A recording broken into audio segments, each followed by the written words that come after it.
I am Judd Lienhard, former Army Ranger, college linebacker. I've been a strength and performance coach for over 15 years. Let's get into it.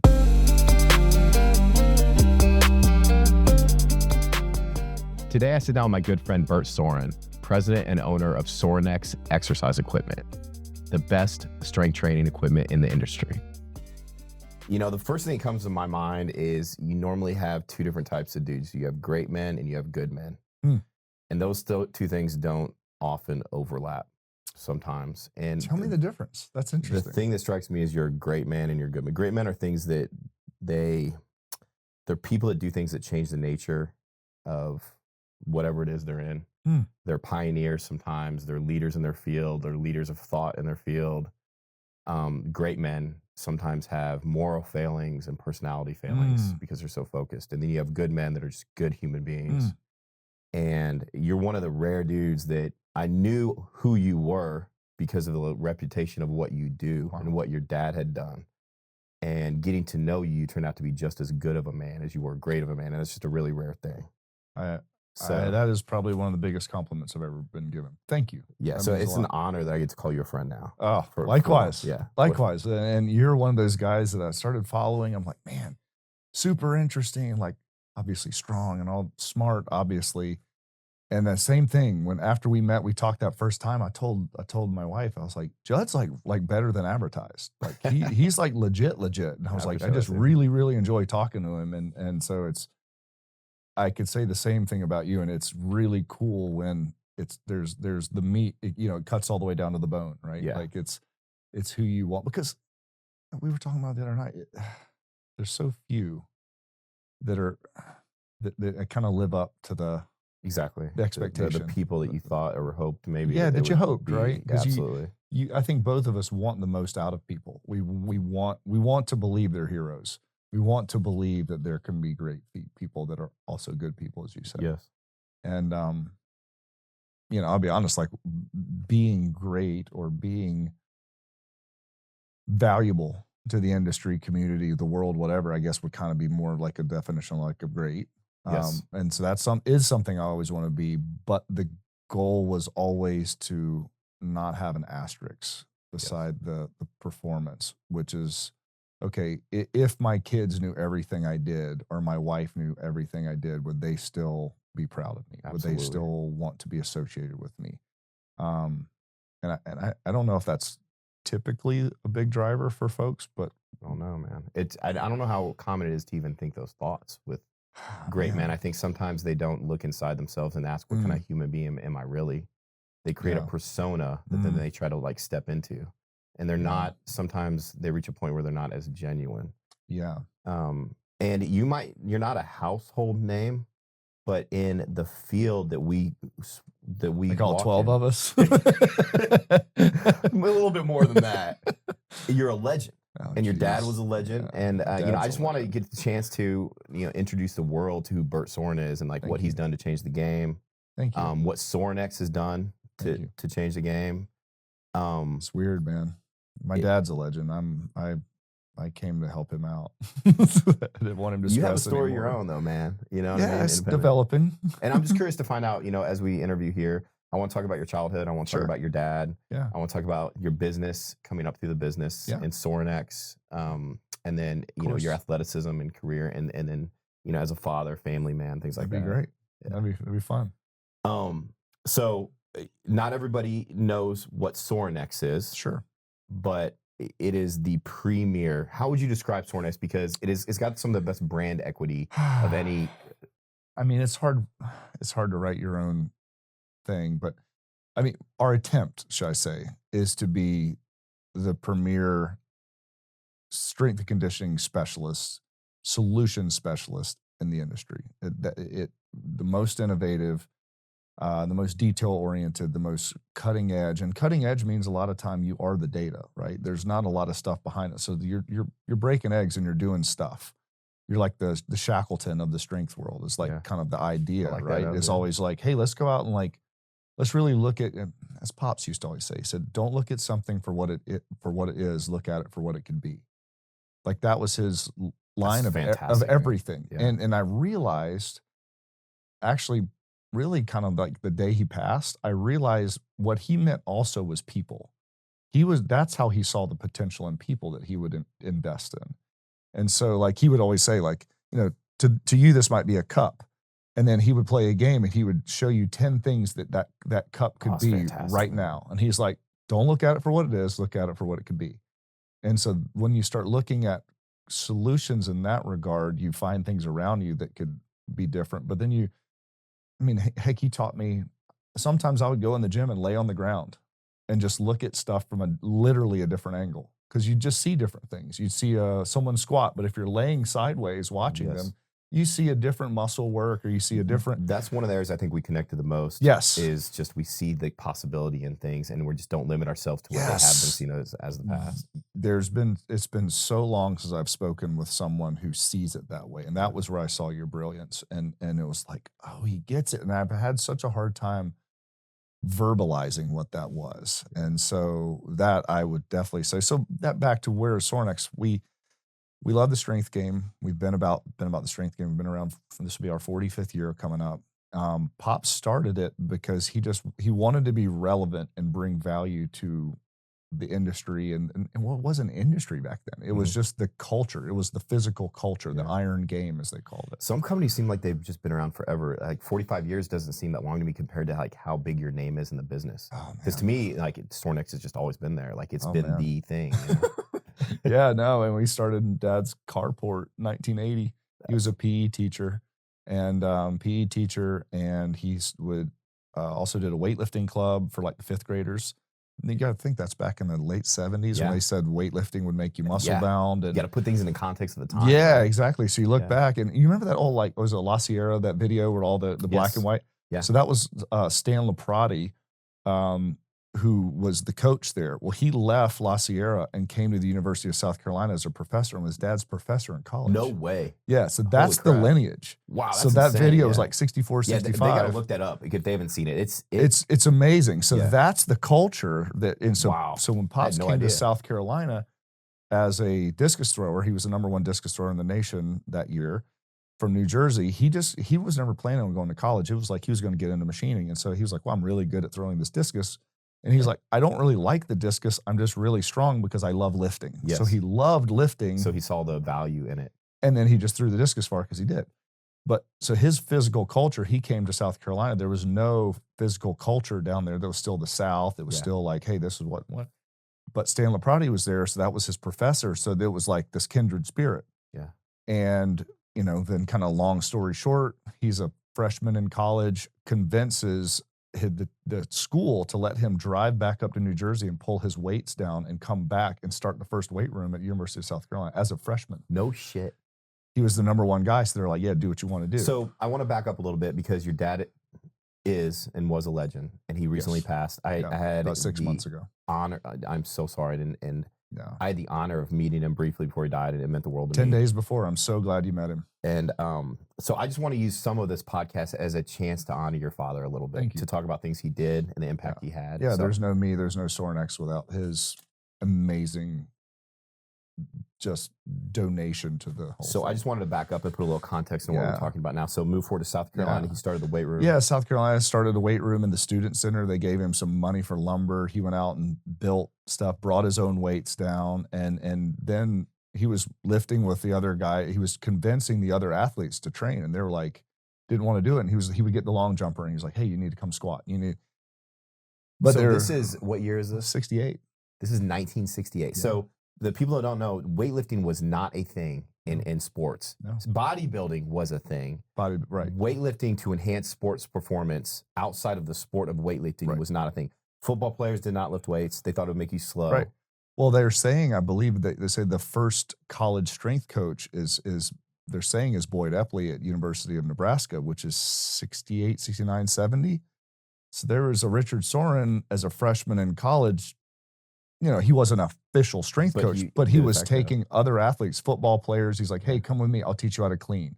I'll teach you how to do. You need to do this. This will make you better. He saw the value in the Olympic lifts and squatting and pressing. And then became a physical education teacher, started the first weightlifting course at University of South Carolina. And then he wrote the state curriculum of weightlifting for the state of South Carolina, as well as the gymnastics curriculum.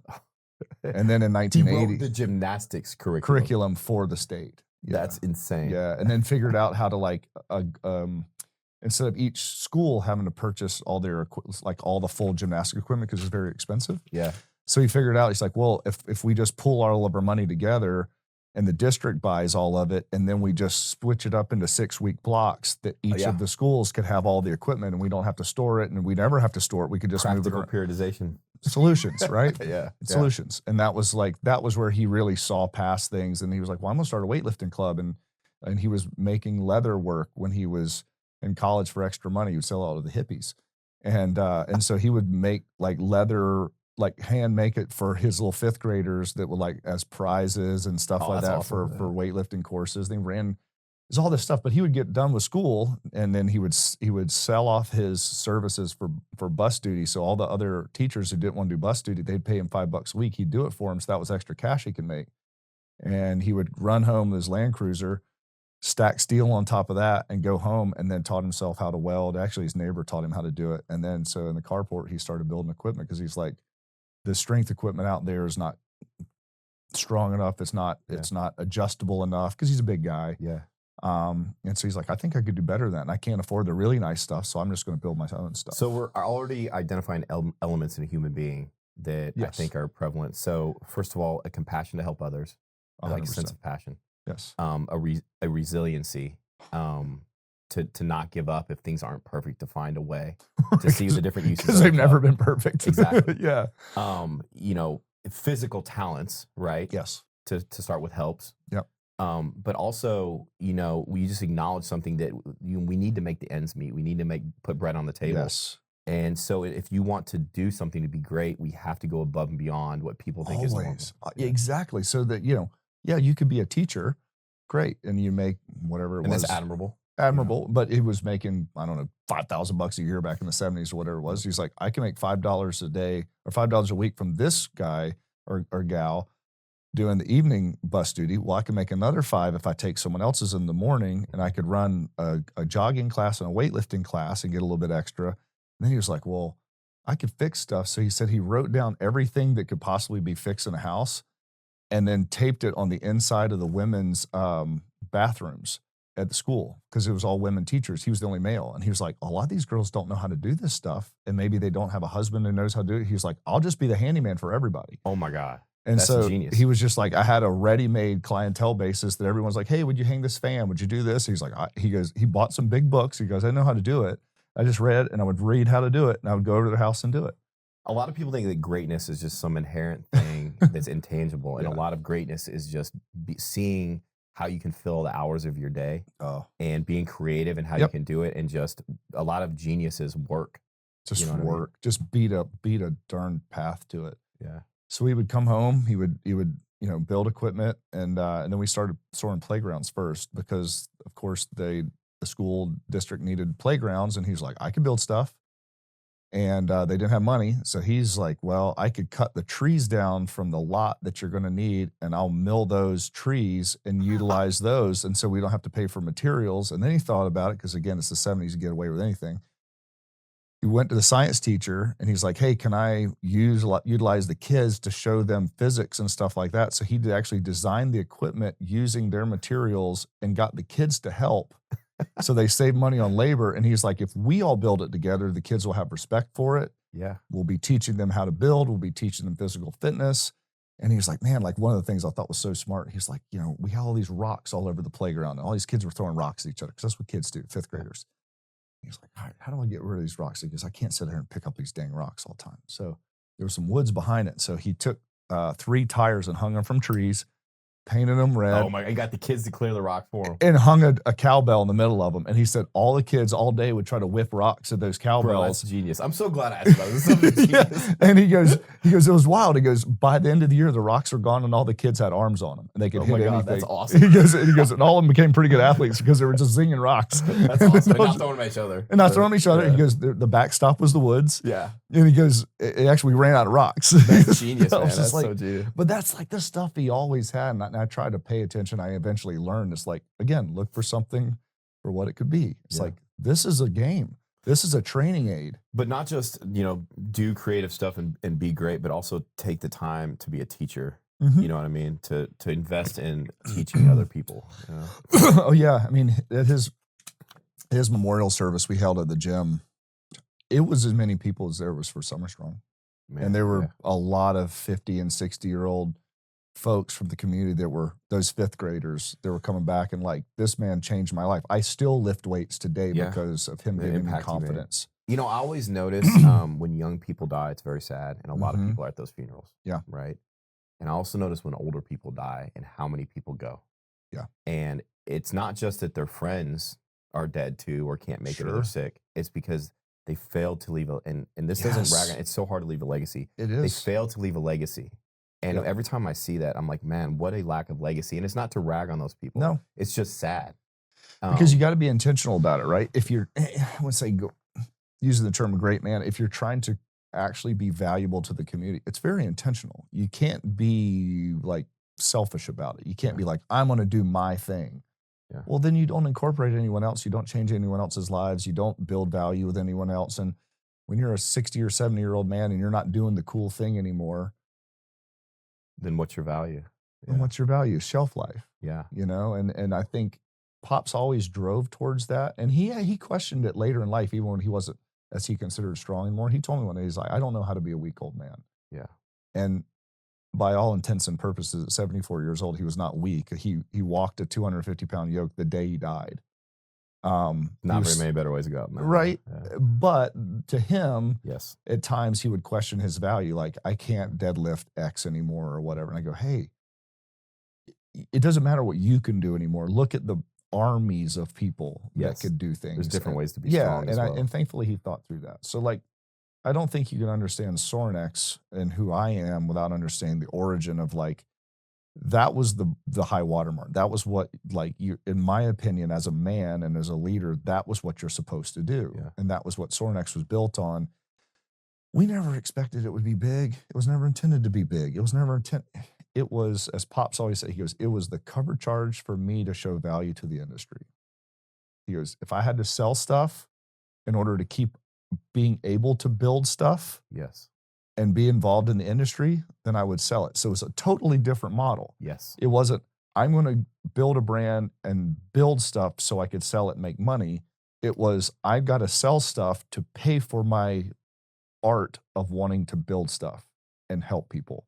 And I think if you go look at that, you build something very, very dense, but it's like, just like building dense muscle, like what would be a hyperplasia muscle, like just more and more, you're not just growing the fibers, you're stacking them. And it's like, man, that's a really, really dense way to build it, but it takes a long time. But it's when not just quantity, there's quality. Yeah. But when you build it, the foundation is so strong because it's been cross thatched together of just a million small brand points that you've touched so many people and always attempt to do good work. And I say attempt because sometimes you just don't. You're human, right? You screw over people again. You don't even mean to.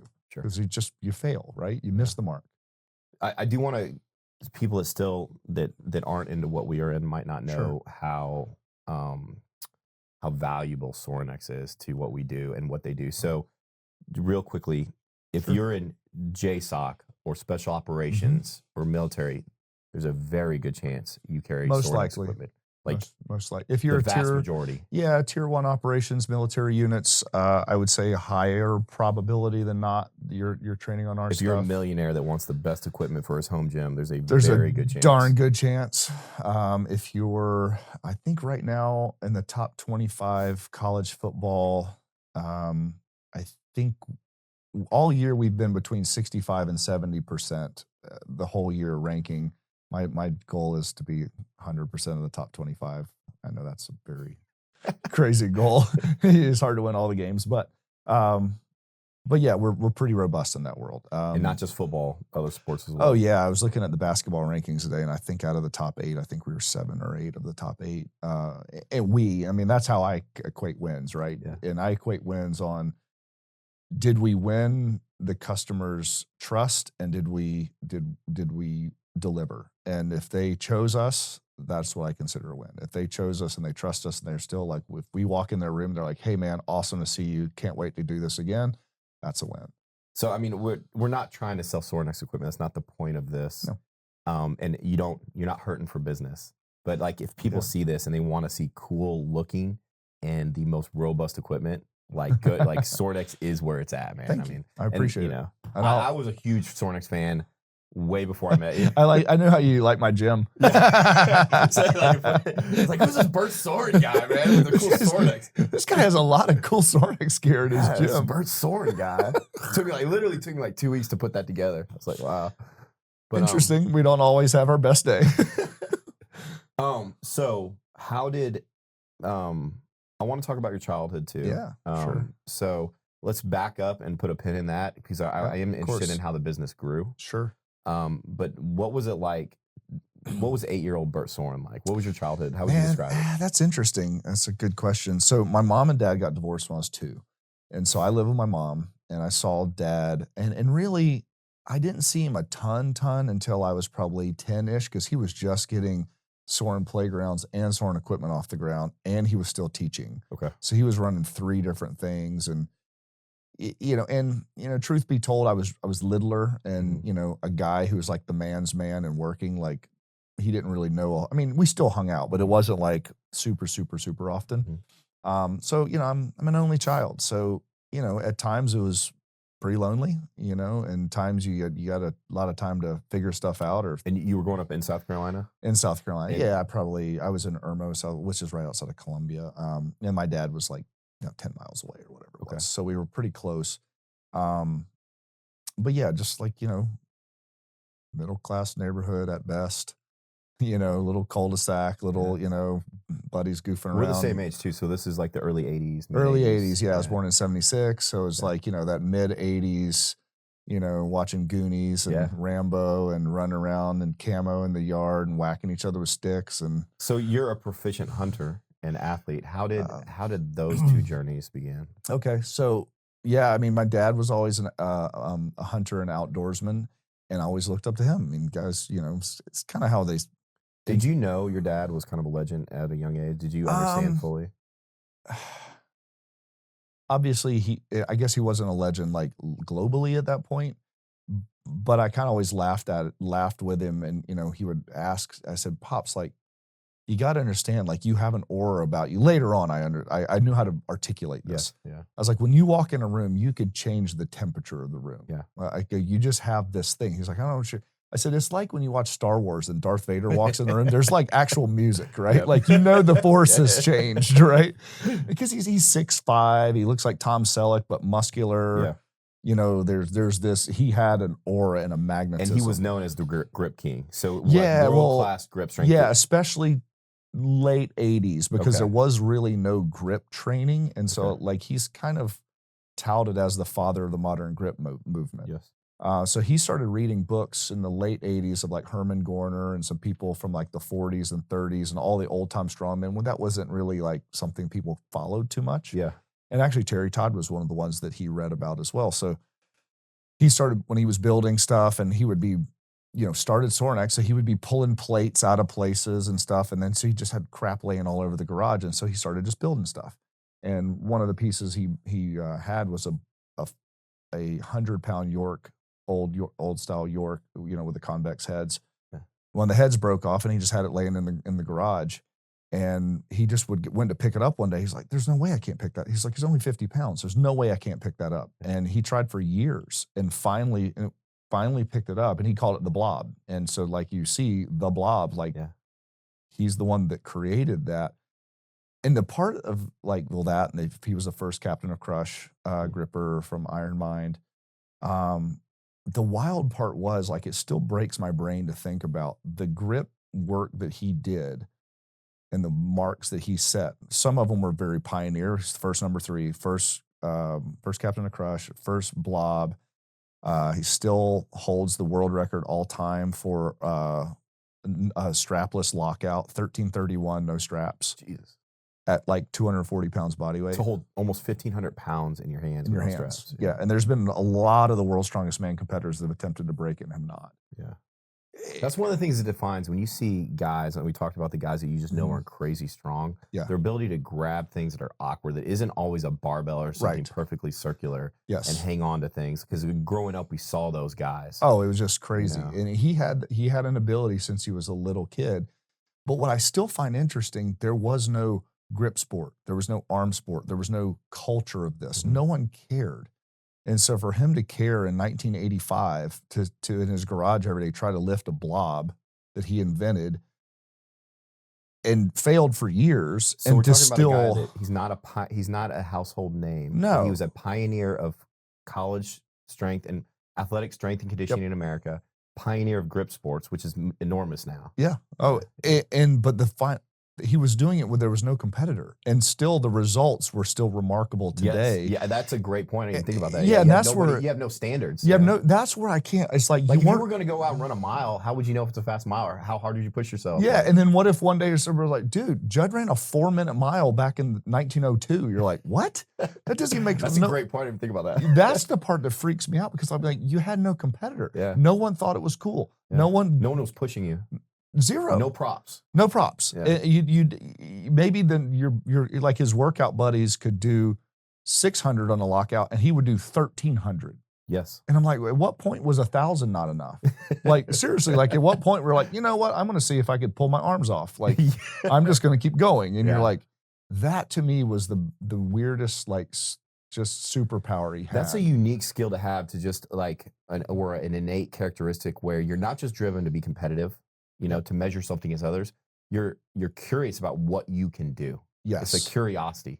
That What is, am I capable that of? is some rare air. Yeah, it That really is is, some. man. There was always that, and then to fail so often, and then just go, no, I'll eventually get. Because until you get it, you could be 1 ounce off, and it feels exactly the same as if you were 10 pounds off. You don't get it till you get it. It's You binary. don't see progress. No, right? it's That's a binary. great point. Yeah, it's just like every day is a almost got it. failure. You're like, nope. There's no chart. There's no charts. That's a great point too. It's like you fail until you succeed. Yeah, and so every day is black until it's white. correct. And so those type things I look at, and I'm like, man, that guy was just built different. Yeah. And so those are, yes, he definitely pioneered that. So growing up around that, back to your question, I just knew my dad was different. Yeah. Like he just was different. Like I'd go to my friends' houses, their dads weren't talking about the same things. They weren't doing the same things.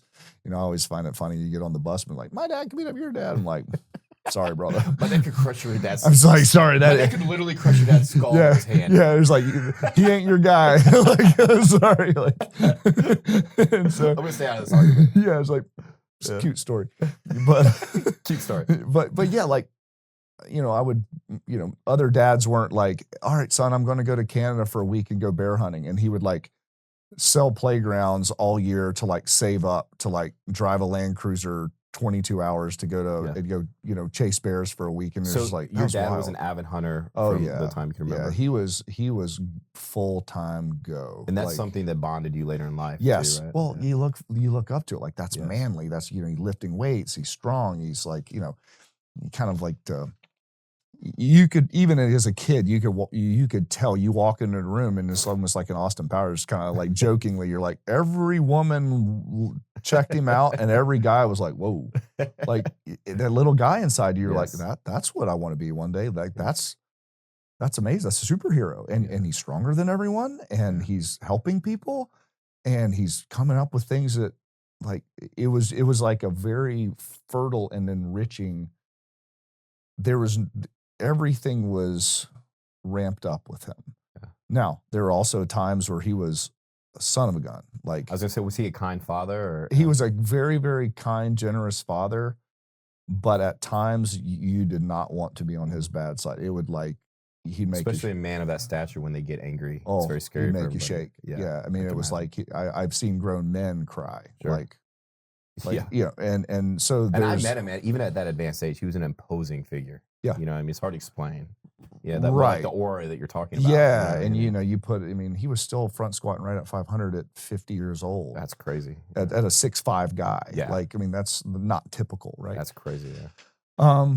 And what age did you and your father start to become more close? Yeah, about 10 years old is when like I really started like we started doing more together, and then that's where I would go over to his house and he'd have all these stuff set up in the outdoors and compass. He'd build maps and have all these compass bearings, and like he would hide stuff throughout the woods that I'd have to go find. No way. And then like there would be like something 25 feet up in a tree that Do you think I had he was very intentional about how he raised you? extremely intentional. Yeah. And he and I talked about it multiple times after that. And he was like, I realized that I wasn't around you all the time. He's like, and I realized that I was very intentional of the things I wanted to teach you and make you love, or hopefully you would love. He goes, because I hoped that would be our ability to connect later in life. Yeah. He goes, I didn't, and it was interesting. I never threw a ball with my dad, ever. And I asked him that one day, and he goes, because I knew most people, even if you, let's say you play baseball or football, you're probably not playing past 16 to 18 years old. And he goes, and if that's all you do together, he goes, I lose you at 18. Man, that just the foresight to understand. Foresight was incredible. So a very intentional man. Extremely intentional. And then be able to manifest his vision are two things. And I look back and I go, I kind of laugh. I'm like, man, you got exactly what you wanted. Yeah. He was like, I had my son that I wanted to spend time with and have my partner. And he's like, I taught you lifting when you were a kid. I mean, he would make little prizes and stuff. Like, you know, I pulled my first double body weight deadlift when I was in third grade. It was 112 pounds. I weighed 56. Awesome. But he had like G.I. Joe guys or something like on it. And I remember going to third grade and they were like, what was the happiest day of your life? And you had to write a thing. I got in front of the class and I told him my progression to 112 pound deadlift. So cool, but I was so proud of it because he was so proud of it. Yes. And it was like, and he told me, he's like, as a man, you need to be able to deadlift double body weight. And he's like, when you can, you'll be a man. And at 8 years old, I'm like, I've at least got a moniker of like, he's proud of me and I'm doing my thing. Yes. And hard is okay. Yes. And he understood the power of you looking up to him and how of rewarding me. And to use that in a good way. Oh yeah. And you know, he would get a new pair of boots or whatever. And then like for Christmas, I'd get the same set, but they'd be little. And I was like, oh, mine look like his, you know? It was like, and then we would go and he would always push it further than most parents would. Like he would take me on hunts or take me on adventures that were like really above my pay grade. Mm-hmm. But he would always convince me. He was like, I believe in you. I know you could do this. Yeah. And so I was doing stuff at 9, 10, 11, 12 years old that you're like. It's because we set limits on our children. Correct. Artificially. Yep. No, I was carrying a 458 rifle at 12 years old. I carried it 8 miles one day to shoot my first big game animal. I look back, I'm like, I was 75 pounds carrying a 10-pound rifle. And Pops even later the day, he goes, I did the math. That's like me carrying a 35-pound gun. He was like, I have no idea how you did it. I was like, you told me to. Because you told me I could. You told me I could, and you said this is what we're going to do. And I remember it just kicking my butt. But, you know, same thing. I was 12 years old. We were bear hunting in Maine, and we're driving down this dirt road, and he just pulls over the side of the road, and he's like, get in. I go, what do you mean? He goes, you're driving. And I learned to drive at 12 years old. I drove 60 miles the first day, and he was just. It's just funny the power of not knowing what we're not supposed to be able to do. I was never told what I wasn't supposed to be able to do. Your dad got what he wanted because he was intentional and he had a plan, right? There was no wishes in your dad. And he and I, I bet the week he passed, we still talked about it. He goes, I always had a plan for you. I always was intentional, and I knew what I wanted. And I was able to tell him, I go, you won. What you wanted, you got. Yeah. And he told me, he's like, I got way more than I ever thought I would have got. And so that obviously like hits you. You're just like, all right, I made him proud. Cause like the only man I ever cared about making proud and the only man I've ever feared is that man. Yeah. So there's a little bit of it sucks that he's gone for sure. But there's also kind of a little bit of freedom because I'm like, everyone else is a distant second. Yes. Like, as far as like, you don't like me, you're mad at me, you're whatever. I guarantee you I'm attempting not to screw you over. But if you feel that way, I can live with it. The one guy I really cared about, what he cared about, I spread his ashes in a field this year. Yes. So send your worst. I assure you it's not the worst I've had. Yes. You know, and that's a little bit kind of comforting. And he lived long enough to see his son develop into a man. Yes. And to be proud of you, you know what I mean? So that's a gift. I love it when I see grown fathers and sons that are friends. Yes. And your dad was your friend. Oh man, it's now hitting me more and more. It's like, he was my lifting partner. He was my coach. He was my business partner. He was one of my friends. He was my hunting partner. He was like, of course I'm a big hunter, but like, it sucks this year. Like every time I get something, I was like the first person my entire life I would text, "Hey pops, just pop up." And I'm like, and I'll be honest, it's changed it. Yeah. The excitement is like. Was he a mentor to you when you became a father? Yes, in many ways, but most of the things he did was prior. And he would tweak and help me out. He was already like, did his work. He would be like, "I'm not telling you what to do, but I'd probably make sure you have the boys or the girls like doing something. Yeah. Think about that. Remember, I did that with you, and that was 2 years before they're doing it now. So like, don't be afraid to do it." And then there's a part of me that like, unfortunately, I'd see what everyone else is doing. Yes. And I'm like, "Well, they're not doing it yet." And he's like, "Bert, I had you doing X, Y, Z at 8. Yes. And kids aren't different as a species than they were. It's just what we're stress inoculating them that to. we create for them. Correct. Yeah. And I mean, I was 2 years. He tells a story. He used to take me fishing, and I was 2.5, 2 years old, something like that. And we would get down to the river, whatever. And he was like, "All right, Daddy doesn't know where he's going. Which way do we go?" And he would make me walk him out. And then it's like, if I was going the wrong way, he'd be like, "Hey, maybe turn your right a little bit. See if that road's over there," and stuff like that. And he was like, I was so little, he had to pick me up over the mud puddle. Right? Slight corrections. Yeah. But what it built was confidence. It built, he has trust in me. Oh, you're going to let me guide us out of here? Oh, and so I look back and I'm like, oh, it was so intentional to not be afraid of new situations, to have confidence, to realize, like, to have an authority figure that you were okay with, but to also let you lead the way. Because later in life that paid off huge. Yeah.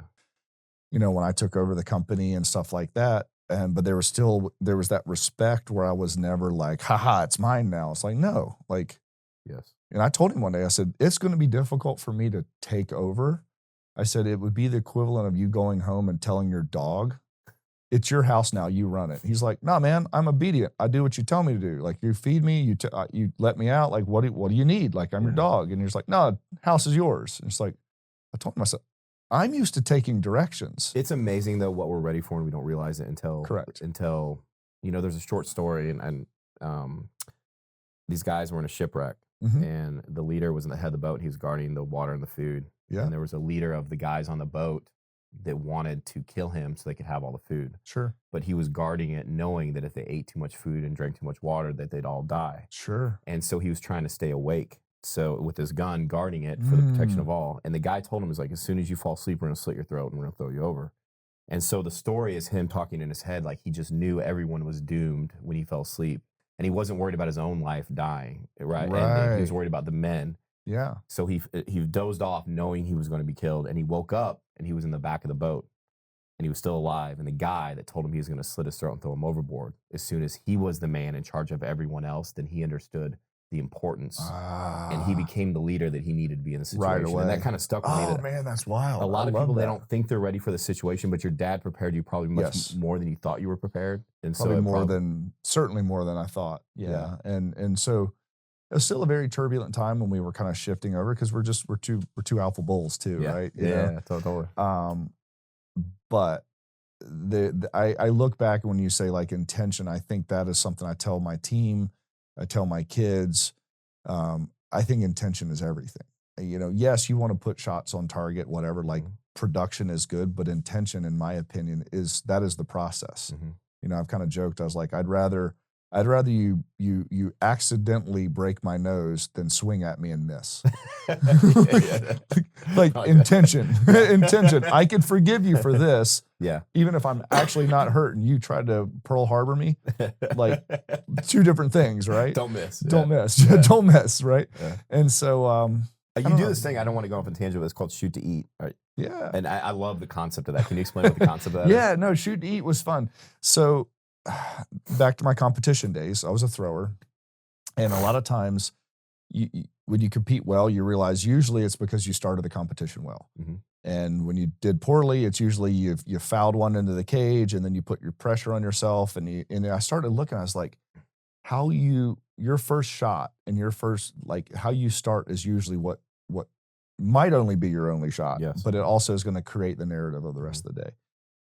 So I got thinking about it, and I'd like doing like the archery stuff. And I started thinking, I was like, well, a lot of times I'll shoot with guys and I'll shoot a couple at 10 yards and 20 yards and they'll warm up and they'll go up to their further distances. And I was like, well, that doesn't work in real life because, I'm hunting. I might be in the cold bore. I might be in the woods for a week and never pull my bow back because I'm sitting in, but buck of a lifetime could come by at 38 yards and like, you better be able to bring it. I can't warm up. Can't warm up. Can't whatever. And I haven't shot in 6 days. Yep. And so I said, how do I stress inoculate that similar situation? So the idea was wake up so you're like in the least optimum headspace. Got the eye boogers going on. Eye boogers. You're like, all right, put a pair of shorts on. Haven't had coffee yet? No, nothing. Yeah. Flip-flops, take a big drink of water, walk outside, pick up your bow, and you start. It was a 14-day challenge. You start at a distance that is pretty hard. And I saw you hit one that had to be over 75 meters. Yeah. Like it's from your back porch. Yeah. I think I got a 78 somewhere in there. With a bow is insane. It's a poke. It's a poke. First shot on target, cold bore in the morning. Oh, man. With eye boogers. Man, you talk about like, and what was neat is, so it's like, a kill shot, whatever, but it's like this side. So if you hit it, that cold bore shot, you get one shot and you record it. So there's social pressure. It was intentional stress inoculation for social pressure. Yes. And there was physical pressure. There's all this thing, that you mental pressure, and very intentional. Yeah. So you take your shot. If you hit it, great. You get to go have coffee and breakfast that day. If you don't get to have coffee. You don't get to have breakfast. And now we have a physical stressor that we're punishing ourselves with to make it matter. Everything. And that was something that Pops always did too. He always made it matter. Yeah. If someone was deadlifting 225 pounds the first time in the gym, he would make it a big deal. Because to them, it was their best. 225 pounds is nothing, but to them, it was their best. Yes. And they might be done with it, and he might, of course, pump them up or whatever. Or sometimes if he knew they were going to make it, he'd bet you $20 you can't do it. He knew they could. And he would bet on stuff constantly. And I looked at later, I was like, I never saw him play poker, never saw him gamble. I was like, oh, he wasn't betting. He was making things happen and making people rise occasion because he was addicted to people overperforming and reaching their potential. So he was like, if I have to spend my own money to get you to hit your potential, I'll do it. Yes. And so it was interesting. Yeah, they'd end up with he'll go to his office, get a Sorinex shirt, or I've seen him buy $150 pair of Adidas weightlifting shoes for the guy that hit his first 300-pound squat. Guy that he's not even training, like a guy he's just helping. That's why your dad had so many people at his funeral. Right. Do you know what I mean? Yeah, it's exactly. Things like that. Yeah, he was just like, no, and I'm like, I realized, I was like, oh, you hold yourself to such a high standard, and even when you can't compete, you want to see someone compete. Yeah. And so you'll push. Yeah. And you just want to see people be the best they can be, and not even necessarily competing with themselves, and just seeing what they can do. Just see what they could do. And and I realized even when he didn't have money, he would put money or things or his efforts on that. So that's kind of going back to like that shoot to eat. It was like, how do you perform? How do you get good at the stress inoculation? And so then if you make it, you eat, and tomorrow it's 1 yard harder. And so it always, the only easy day was yesterday. Only easy day is if you win, it's getting harder. And if you don't, you have to repeat it tomorrow, but you have a little bit of shame. You're a little bit hungrier, a little bit more pissed off. You're a little more intentional because I remember yesterday for that split second, my mind went somewhere else and I saw that shot go wide and I could see it rotating clockwise in the air. And I'm like, that's out. And it hits and that just gut hit and you're like, and you're pissed off and like all that. And you don't get to try again right away. You have to wait. You know what I mean? 24 hours. You have to wait and be hungry. You got to be hungry. Yeah. And then it goes, what is my homework tonight going to be? Yeah.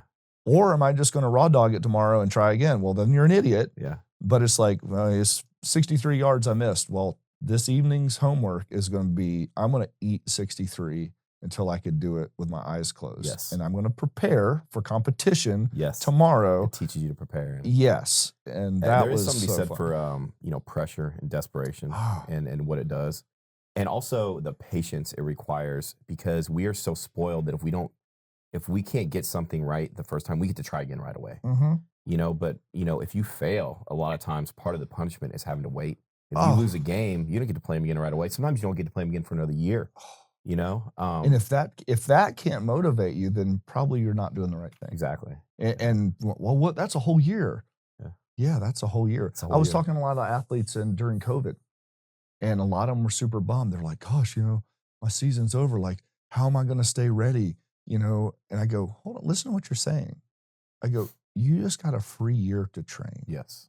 You were given the gift of time. Gift. Yeah. And I go, and the neat part about it is there's those who aren't going to take advantage of that. So now we've separated even further because your competitor's here, you're here, you'll keep doing this. And in a year, they can't catch you. They can't catch you. Everybody is made to practice and lift weights. You don't know, but you're given a gift as a chance to separate yourself. Yeah, right now is the separation. And that's where I always in college, Christmas break and summer is where I made all my jumps because my goal was come back from Christmas stronger than I left. And then summer, I would come back in the fall throwing further than I threw at my championship season. And so I never had the down. And so you would just come back better, And I watched it happen over 4 years. It was like. That's exactly. So I train a lot of kids. Yeah. I say kids, young adults, young athletes. And that's when I know they're going to be different or not is how much do they get in over Christmas break? Yep. And then what do they do in the summer? Because the kids have a lot of freedom over those times to make their own decisions. Yes. And they have to take the initiative, especially once they start driving, to schedule it and drive and show up. And it's like, what do you do with your summer? You know what I mean? It is the cheat code. Yeah. If you could put 20% performance on during the summer and your competition drops 5, do the math over 4 years. Yeah, that's brilliant. You're a different animal. Yeah. Like it's I'm not even thinking about you anymore kind of animal. So we haven't talked about you very much, other than that you're an avid and proficient hunter. Yeah. You also, and I remiss for missing this, you kind of had a big day yesterday. It was a day. You look a little tired today. What happened yesterday? Kind of run on ether right now. Yesterday was kind of wild. The whole day was one of those weird montages. You listed it out for me in text message. Like that was a day. Now that I see it written out like that, that was a day. Well, it was. I had to look at it too. I was like, this is wild. So a friend of mine owns a ranch, Brandon Harrell's Whitetail Ranch out here, and so he invited me out. He was a customer. He got I'm going Saturday, Friday, whatever, to film at his place. Yeah. Super small world, right? Yeah, crazy. So he and I became friends, and he said, "Hey man, come out and hunt sometime." And Tyler from Archery Country right here in Austin came out with us, and we're hanging out and goofing around. And he was like, I have a buck that I'm pretty sure you'd like, and we were trying to track him down, figure him out, and everything. And we thought we knew where he was. We hunted 1.5 days. I'm like, I have to be to Austin. Tomorrow at 12:30 or whatever. 12, I think 11:45 we had to be. And it was like, okay, so we decided to hunt that morning, and it was like, boy, we're cutting it close. Like, gets daylight at 7. Are you allowed to say who you were with or no? Yeah, I'll get there. Yeah. So yeah. Well, the Joe Rogan JRE. I was on at 1 p.m. and we had to deliver a piece of equipment, that new X Factor, to Joe at 12, and we're 2 hours away. And so it's like, all right, we're going to go after this buck again. So anyway, we were like, let's sit till 8:30 at latest, and then we got to clean up, we got to bounce, and like, heaven forbid we actually shoot something, right? Yeah. And we're sitting there, and both of us are good talking. We just kind of go over that 8:30 mark. We don't really mean to, and we're like, all right, let's bounce. And we look, and this deer is walking in, and it's like 8:45, and I'm like, oh boy. So he comes in, 27 yards. I make a good shot, and it just worked out really, really well. He died instantly with a bow. Never happens. Yeah. And I'm just like, today's a good day. You sent me a picture. It looked a little atypical too, right? Very atypical. Yeah. He was kind of a mainframe 8 with a bunch of trash, and then he had a secondary. He was like 17 points or something. Holy wild. Shit. So yeah, you started 17-point buck. You started the day with 7. Literally the 11th hour. Past the 11th hour with a bow. And then we didn't have to look for him. It was just like, boom, done. Didn't miss in front of Joe Rogan. Didn't miss, right? Yeah. It's so all that practice. Yeah, all the practice. Shoot to eat. Yeah. So we drug him over. My buddy's like, dude, jump in the shower, pack your crap. He's like, so he cleaned the deer, got him on ice. He has a helicopter, which is very helpful. Yeah, it's always nice to have a helicopter. Jump in the chopper. Yeah, the Texas Uber. And so we slammed all full of it, and then we did it, dumped down. and then bolted over there, met you guys. And so it's like, okay, 17-point buck, helicopter ride, which is wild. It's just definitely, and I think I'll get to that. So yeah, we get to Joe's place, get to show him the new X Factor that he just got. He loved it. Unfortunately, I didn't get to introduce you to, but we'll make that happen. And then did a 3.5-hour podcast with Joe Rogan. 3.5 hours. Yeah, so maybe a hair more than that. So it was like, and so people were like, how'd it go? I was like, well, he didn't kick me off. So it feels like an hour and a half. It's like, I got the memo. Like, so yeah, it's. I enjoyed it. He enjoyed it, and that's a day. It was wild. Yeah. So yeah, I mean, it's the X Factor, man. I think he's gonna change the game, dude. I do too. I love the thing, man. Yeah. I hope people see it for the genius that it is, man. I appreciate that. That is another thing too. Your dad was a genius when it came to design of equipment. Yes. You yourself are a pioneer in that. Thanks. Is just like an inherent thing, or how did that? It was about? being around him all the time, and he would, he and I would sometimes just sit out in the gym for hours. Yeah.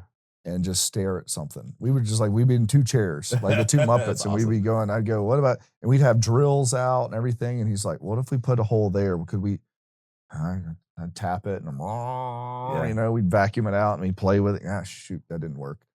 And then we would just mess with it again, I bet your dad loved that, man. Just a chance to have a son that's into what you're doing. He loved it. That was when he was really happy, when he was out in the gym just screwing with stuff. That's awesome, man. And then I got that too, and I enjoy it. And I love looking at movement patterns. He liked more the mechanics of things. Okay. I like the movement patterns and building the equipment around the movements of how to the different load parameters and things like that. So it was cool because I was coming into my own, but I was also a competitive athlete during the time as he was cresting his athletic career. And then we kind of worked out really well where our style of training, what we believed in, power production and human performance training, that kind of became in vogue about, exactly the time that I got on the scene. And it wasn't because of me. I just think I was super blessed. What year about was that, circa? So my first day officially at Sorinex, it was July 1, 1999. Yeah, so that's so weightlifting became popularized in college in the early 90s with Nebraska. Correct. Yes. And it was good stuff, but it was still based on bodybuilding. Yeah, and powerlifting. Yeah, yes. and so there was not that, there was powerlifting and then there was some Olympic lifting and no one had really... Which at the time changed the game because people were doing anything, right? Yeah. But then once everybody's powerlifting and bodybuilding now, when everyone has a 600-pound squat, you got to do, then it started kind of hey, let's do more sport-specific things. And I know that name gets a bad rap. But that was kind of when that started really gelling and looking outside the box of the West Side stuff and some of the Russian stuff and some of the things from track and field. And that was kind of that human performance boom of the late 90s, early 2000s. And I was a 22-year-old kid who was training to go to the Olympics, and I was undersized. And so everything I was doing was I was flipping over every rock trying to find the answers of how do I get on that team. So take me back to how did you progress through that sport into a point where you were so good? You were a four-time Division I All-American in the hammer throw. Yeah. How did you go from that to the Olympics? What was that progression? Well, so I walked on at South Carolina. I was not a good thrower in high school. I was an outdoors kid. I was a 6'2", 172 pounds. 172 pounds. 172, 6'2", and I was fishing all the time, spear fishing in the lake and bow fishing and hunting and goofing around, and I lifted weights. That was my sport, was lifting weights. I liked lifting weights, and I threw some discus, and I sucked. And I went to South Carolina. Only because I applied at Appalachian State because I want to be one of those outdoor kids. Yeah. And I applied late, so I didn't get in right away. They're like, hey, you can come in the spring. I'm like, I'll go to South Carolina, get my grades up, whatever. I got there, drank for the first 6 days, just partied my butt off, that type of thing. And I called Pops, and I was like, hey, didn't we build the weight room at the South Carolina Athletics? And he's like, yeah. I said, the equipment in the rec P center or whatever sucks, they call it, and I was like, I know they have, I was like, could you call the coach and see if I could work out in there? He's like, yeah. So he calls him. It's the 90s. He get away with anything, 1994. Especially, come on, your dad. In his 10 miles away, right? He's down there all the time. Your dad was one of the pioneers of... Yeah, sure. So, sure, tell him to come in after all the athletes are gone. I'm like, okay. Well, again, I'm 17 years old, so don't exactly follow directions as well. So I eat a couple burritos. I'm hanging in my dorm. I'm like, I'm just going to go, whatever time that was. It was 2:30 or 3. if you've been in a college weight room, you know, about 2:30 or 3 is when every athlete is in there because all those classes are over. Yep. So I cruise in like first week of school. I'm like looking around. No one says anything. Like no one asked me who I am. Yeah. Like, sweet. Walk over, load the bar, start cleaning. No one says anything, which is wild that you could totally crash. Like you could totally crash an athletics weight room. You crash a lot if he's walking like you belong there. Yeah. People won't ask, man. People won't ask you. Like, I got to know how to clean. Must be swimming and diving or something. so then I go over. We have water polo. Yeah, this is crazy. And so these dudes are in a line doing a vertical jump test on the Bert Tech. I'm like, that looks badass. I've never done that. Yeah. So I like stood in line. No fucking way. 100%. So I like to like find key moments of opportunities missed. That is the day my life changed. Yeah, and because you stood in that line. 100%. It wasn't just the opportunity; it was you taking advantage. It was you getting in line and crossing that line. That day changed the trajectory of my life, and I'll show you why. So, I showed up at the gym, did something different than all the other kids weren't doing. It's funny. The other guy I did the podcast with, I wonder if you, such a different story, but similar things. Small advantages. Yes. Had to go out and take the initiative and talk to people, put themselves in an uncomfortable or foreign environment, 100%, and take advantage of the opportunities put in front of you. And the last piece of the puzzle is you have to walk through the open door when it's open. And so I'm standing in. I'll never forget. I'm standing in the line with a whole bunch of just big dudes. No idea who they are. We get there. I measure. I jump. 29 3/4 inches. He's like, hey, that's pretty good. I'm like, hey, thanks. I like had the highest of all the people in the line. Yeah. Like, okay, cool. Walk back over, keep cleaning. Walk over bench press. I'm like, oh shit, they're doing body fat testing. That looks awesome. And then because I loved Rocky IV, I'm like, diagnostics are cool. But I sucked in high school, so they weren't going to do any of that stuff on me. So I'm just like, this looks badass. It's like, I wasn't really an athlete. Dude, this is a phenomenal story, man. This is 100% true.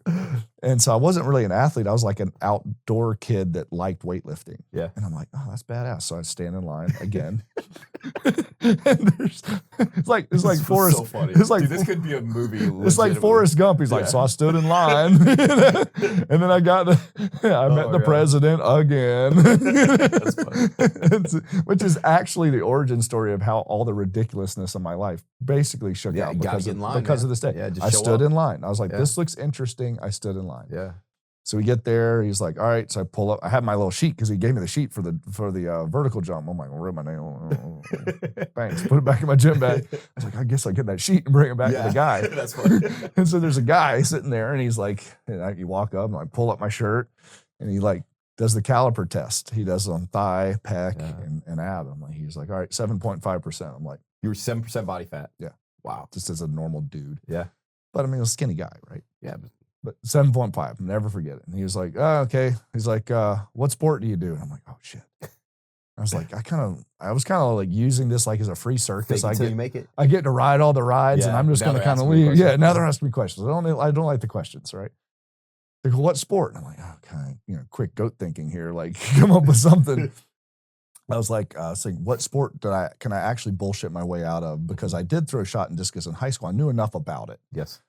And I was like, well, I was thinking about walking on to the track team for shot put and discus. And I was like, that'll get him. And he's like, oh yeah? He's like, how far did you throw? And I'm like, I was like, in high school? He's like, yeah. I go, well, I wasn't very good. And he was like, well, how far did you throw? And I go, well, 44 feet and 134. And he's like, well, that's not very good. And I was kind of like, pissed. Thanks, man. I already said that. That's what I said. I said, well, I did already say that. And he was like, well, what'd you get at state? I was like, I never made it to state. He was like, oh. And so I'm like, why is this guy asking all these questions? And he goes, all right, well, I'm Larry Judge. I'm the throws coach at the University of South Carolina. Legendary throws coach. That's the one guy in the chair that I stood in front of the line. Insane.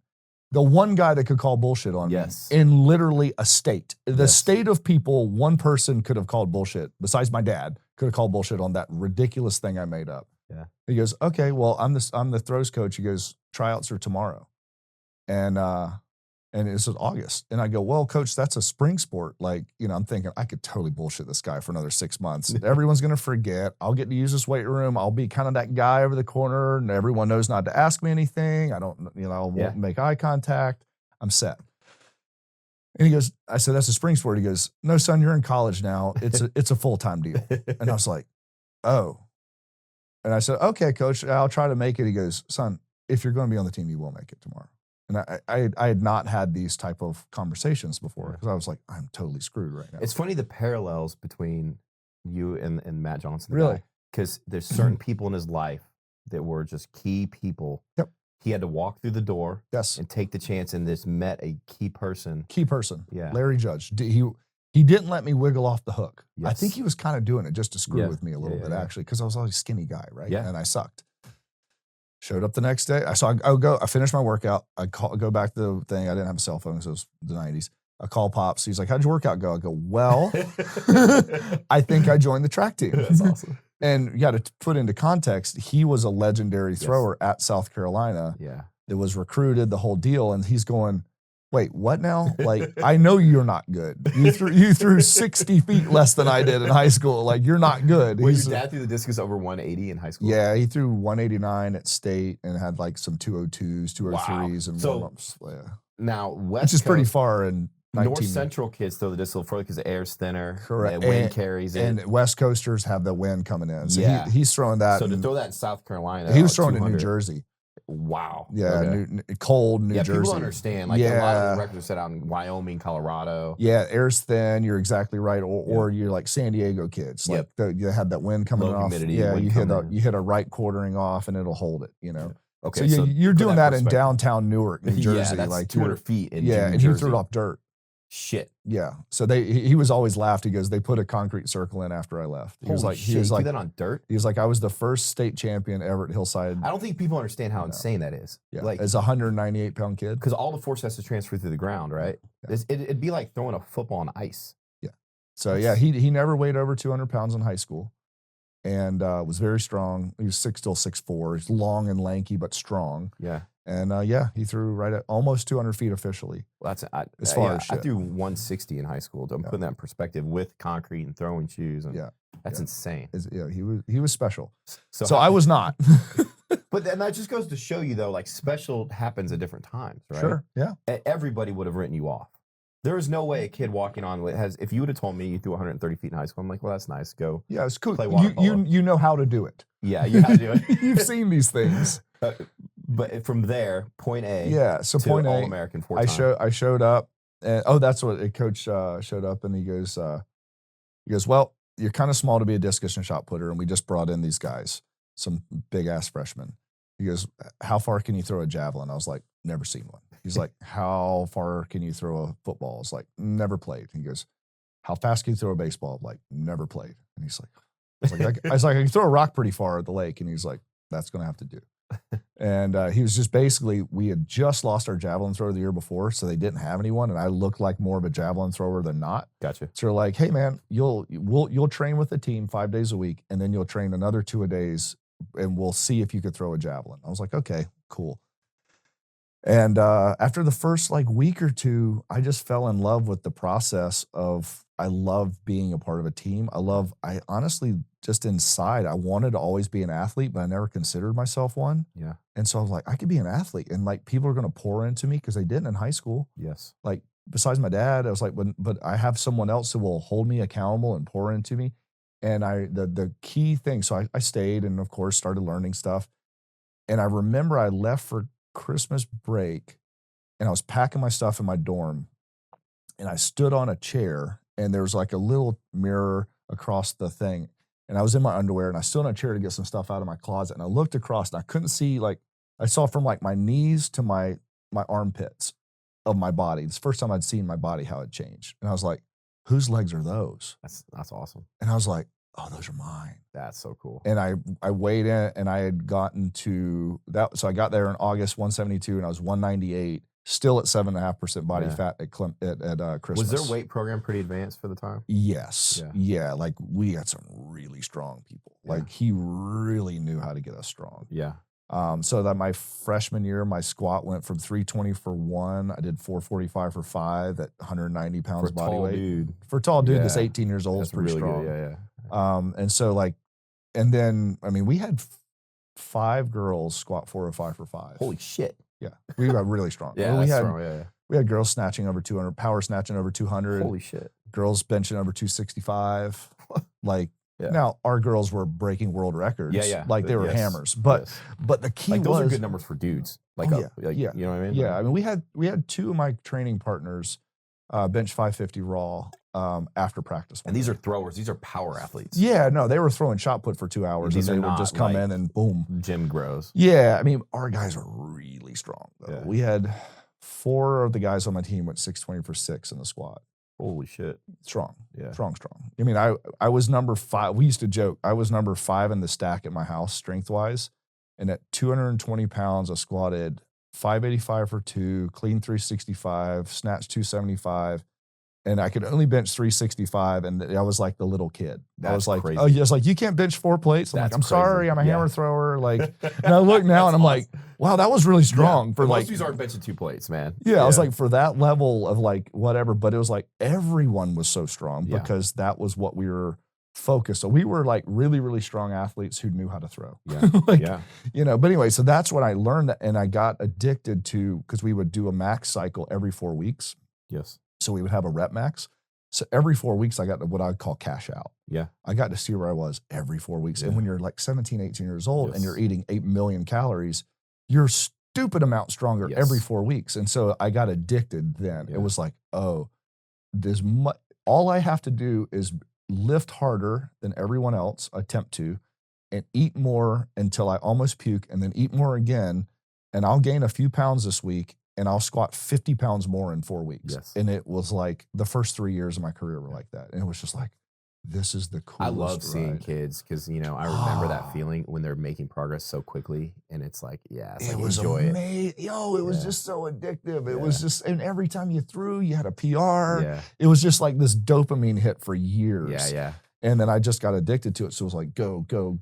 And then, so you're still throwing the javelin at this point? well, I was throwing the javelin, and then I got, like, he taught me the hammer and the 35-pound weight. And actually, I started kind of getting better at those. Yeah. Were you pretty good at the javelin too? I mean, I scored at SEC conference. Okay, so that's pretty good. Like, yeah, you're pretty good. Yeah, pretty good. Like, I got, especially towards the end of my career, I just got really powerful. Yeah. So I was fast. I had a 10'8" broad jump at 220. Shit. And I had a set of wheels on me, and I could just 7-step the living shit out of a javelin. For javelin, you also need like good mobility too. You know what I mean? I was still light enough. 6'3", 220. I was still light enough, and I still could have mobility in my shoulder to snatch. But I wasn't like the good javelin throwers, but I was good enough to beat the guys that weren't as strong as I was. Yeah.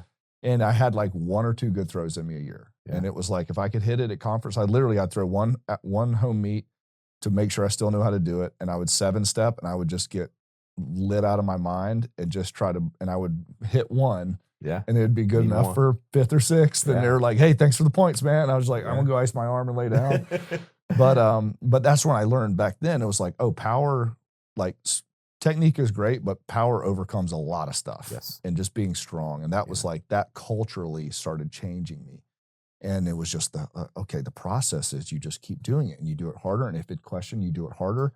And then, do you think that directly carried over to your business life? 1,000%. 1,000, because then it was just, I sucked when I started. So I learned that you could suck, and it didn't matter where you started. And my senior year, I got voted team captain, and I got 2 or 3 years in a row, most improved. And then on my last throw of my conference career, I broke the SEC record on TV. And you walked in as a 170-pound walk-on that had thrown 130 feet in the discus in high school. Yes. And then I made the Olympic trials and like all. So it was like, in that moment, I was like, oh, so anything truly is possible. Yes. Man, that is a fantastic story. It was just like, but then I backed it up. I was like, I heard bits and pieces of that from you before. I didn't fully understand how amazing that is. I didn't realize, not to put a weird spin on it, I didn't realize how rare that was at the time. That's exceptionally rare. Because I didn't know any better. I just knew, like, the best thing was all my roommates were all Americans, like all of us. A few of them were Olympians. Yeah. So it was like, that was the standard. Yes. The standard was you're getting It's amazing that just being around strong people makes you stronger. You know what I mean? I mean, if you didn't clean 3 plates, like you're like, you're not even trying. What do you mean? There's such a lesson there for everybody. Like, you are, the 7 people you hang around. Exactly. You know what I mean? And like their standard becomes your standard. And I was watching Dawn Ellerby break the world record in the 20-pound women's weight every weekend. And she was breaking the American record every weekend. And so you're just around this greatness. And instead of talking like, hey, we're got to get through practice today, their mindset was, I got to hit the Olympic A standard and I'm going to try to break that so-and-so record and we're going to win conference this year. And so the mindset, I just learned then, mindset of the brand of winning is a different thing. Yep. And if everyone's on the same page and you got a pirate ship of people, and then I also learned branding, like true branding, because we even learned like little stuff, like we were South Carolina, so we're garnet and black. Well, we figured out really early, like, no, we're wearing all black. And this was like the WWE generation. That carried over into Sorinex down the line. 100%. Like and then so I started to realize, like, man, you get a group of guys and gals that are killers. Yeah. And then we got an Oakley sponsorship, and Oakley was badass because everyone on the team would get a pair of glasses. And of course, we had no money. So you get a $200 pair of glasses, you think you're somebody. Yeah. And if you were good and scored at conference, the guy would come by your hotel room and give you a second pair. And if you go to nationals, he'd come by your hotel room and give you a third pair. Yeah. And then after a while, I had a briefcase of Oakleys, and it was just like, but it was teaching me was more effort, more intention, more strategy. It equates to payout. Yeah. And it might take forever. And hey, you've already accomplished this. You were a nobody and you became a kinda to a somebody to a dude. Yeah. And it's like, if I could just replicate that, because I know it's possible now. And I had to open up my mind to know stuff is possible. It doesn't matter. And then it was just be around people that believe the same thing. So I get out of college. It's like, hey, I'm 1 year out for the Olympic trials. Like, I should keep throwing. And so then I started Sorinex full time at the same time. So that was kind of hairy. What was your first role at Sorinex? Well, in college, I would come in and like do installs and my first role was in 1991 or 92, running the saw, chipping, welding BBs. So you've been on the ground floor at several different positions. Oh, I was the sweep the floor, nothing guy, 15 years old, going by that and picking up. That is a rare thing to have a CEO or a head of a company that was been there and has done every single job within that company at every single level. Dude, I was picking up 15 years old, going by the trailer park, picking up dudes that worked for us that couldn't drive because they had DUIs and, making sure I got to make sure he gets to work. And so you're going there and, working your balls off. And I remember sleeping on the upholstery during the middle of the day because I was so tired. I'm a kid. I'm growing. It's funny because there are people, and we see things like we choose to see them, right? Mm-hmm. There are people that could look at you and say, oh, your dad was great and you were handed this company. But that is like, the story is so much different than that. Oh my gosh. You know what I mean? Like you had this amazing athletic background where you made yourself into a great athlete. Yeah. And then you literally started on the ground floor at Sorinex did every single position. Everything, every single crappy position, chipping BBs. Yeah. And then so now when you're asking somebody in your company to do that, you've done the same thing. And I know it sucks. I don't want to chip BBs anymore. Yeah. And you chip BBs really well and you won't be chipping this very long. Yeah, if you do it really well, right? Yeah. And so then then during the summers, I would train people at gyms. I would have a little training business, and then I was training, and then I would go to installs with my dad and put weight rooms in. And then when I got out, it was kind of funny. I graduated, and then Pops goes, he goes, when's nationals? And I go, well, I got June so and so, and then late June was USA Championships. He goes, you start whenever you want as long as it's July 1. And I go, okay. So that's why I say I know exactly when I clocked in, July 1, 1999. And I kind of laugh. I say, because that's when I clocked in. Yeah. There's never been a clocked out. Yes. Like, as you well know, as running your own business, if you're awake or kind of not, you're on the clock. And so that's what people don't understand. They look at the boss that isn't there all the time. They're like, oh, it must be nice. First of all, they don't see what he risked to get there. And they don't see everything he's doing when he's not there. Right. You know what I mean? Right. Oh, I mean, and it's kind of wild. They can shut down. They clock out and they're off. You are never off. Ever. Ever. There's never a banking conversation or all that stuff, And I remember Pops wrote a letter to me. It was probably late 80s. And he wrote it and put it in a box that he saved for me. And it was like, kind of like, he'd been riding for like 500 or 600 miles that day, and it was 2 a.m. He was building Sorinex, and he like wrote a letter to me when I'm a little kid, like to know I'd find it one day. That's why your dad had so many people at his funeral. Yeah, he's like, I'm doing this for you and to teach you that this is a doable thing. And I don't even know why I'm doing this right now. This sucks. This is horrible.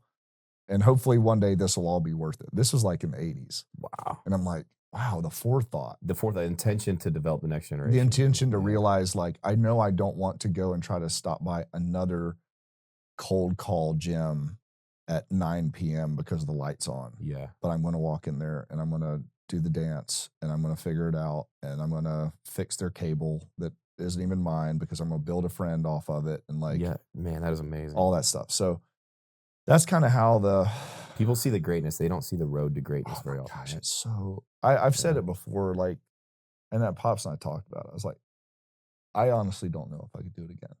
Yeah. Like if you started the clock over and you're like, go back to 1994 and start it again. I was like, yeah. Especially now that I know what's involved. Yeah. I'm not a young man anymore. Sometimes I don't have it's better not to know. Yeah, you don't. Just take the next day. I didn't know. I was like, all right, we got to squat again today, or we got to. I used to see that in Ranger School. Sure. The dudes that would think about, that would stack all the things in their mind that they had to do, and because they knew. And then the dudes that just said, well, I'm going to sit here until they say get up. When they get up, I'm just going to get up. Yeah. When they say walk, I'm going to walk. Yep. And just not worry about it. Just do. Yes. Focus on the next step. Yes. Yeah. Andy Stumpf talks about that, and he was was a buds trainer also. Yep. And he said, he goes, I'd make people quit buds. He goes, all I did is make their world really big. I told them how many steps they were going to make.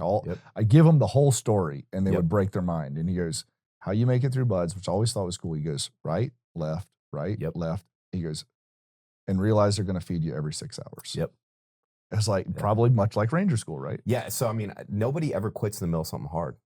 It's always when we have the time to think. Oh, that's when all the quitting happens. Because I remember, and I saw a guy, and you don't directly quit. What you do is just kind of quit trying and get recycled. And once they recycle, you can just leave, and there's no shame.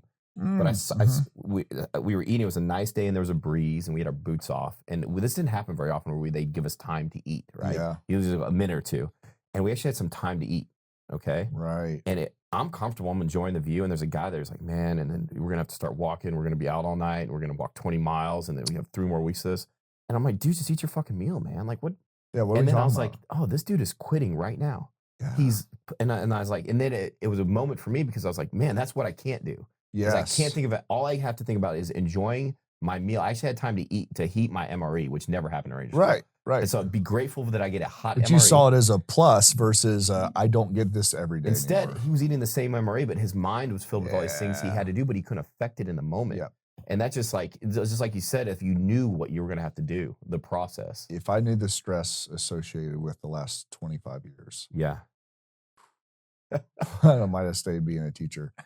But it's interesting because like my freshman year, kind of going back to college, like when I was I remember it was like some crazy squat set I did that day and like, just screwed myself all up. And I'm riding my bike back to my dorm room.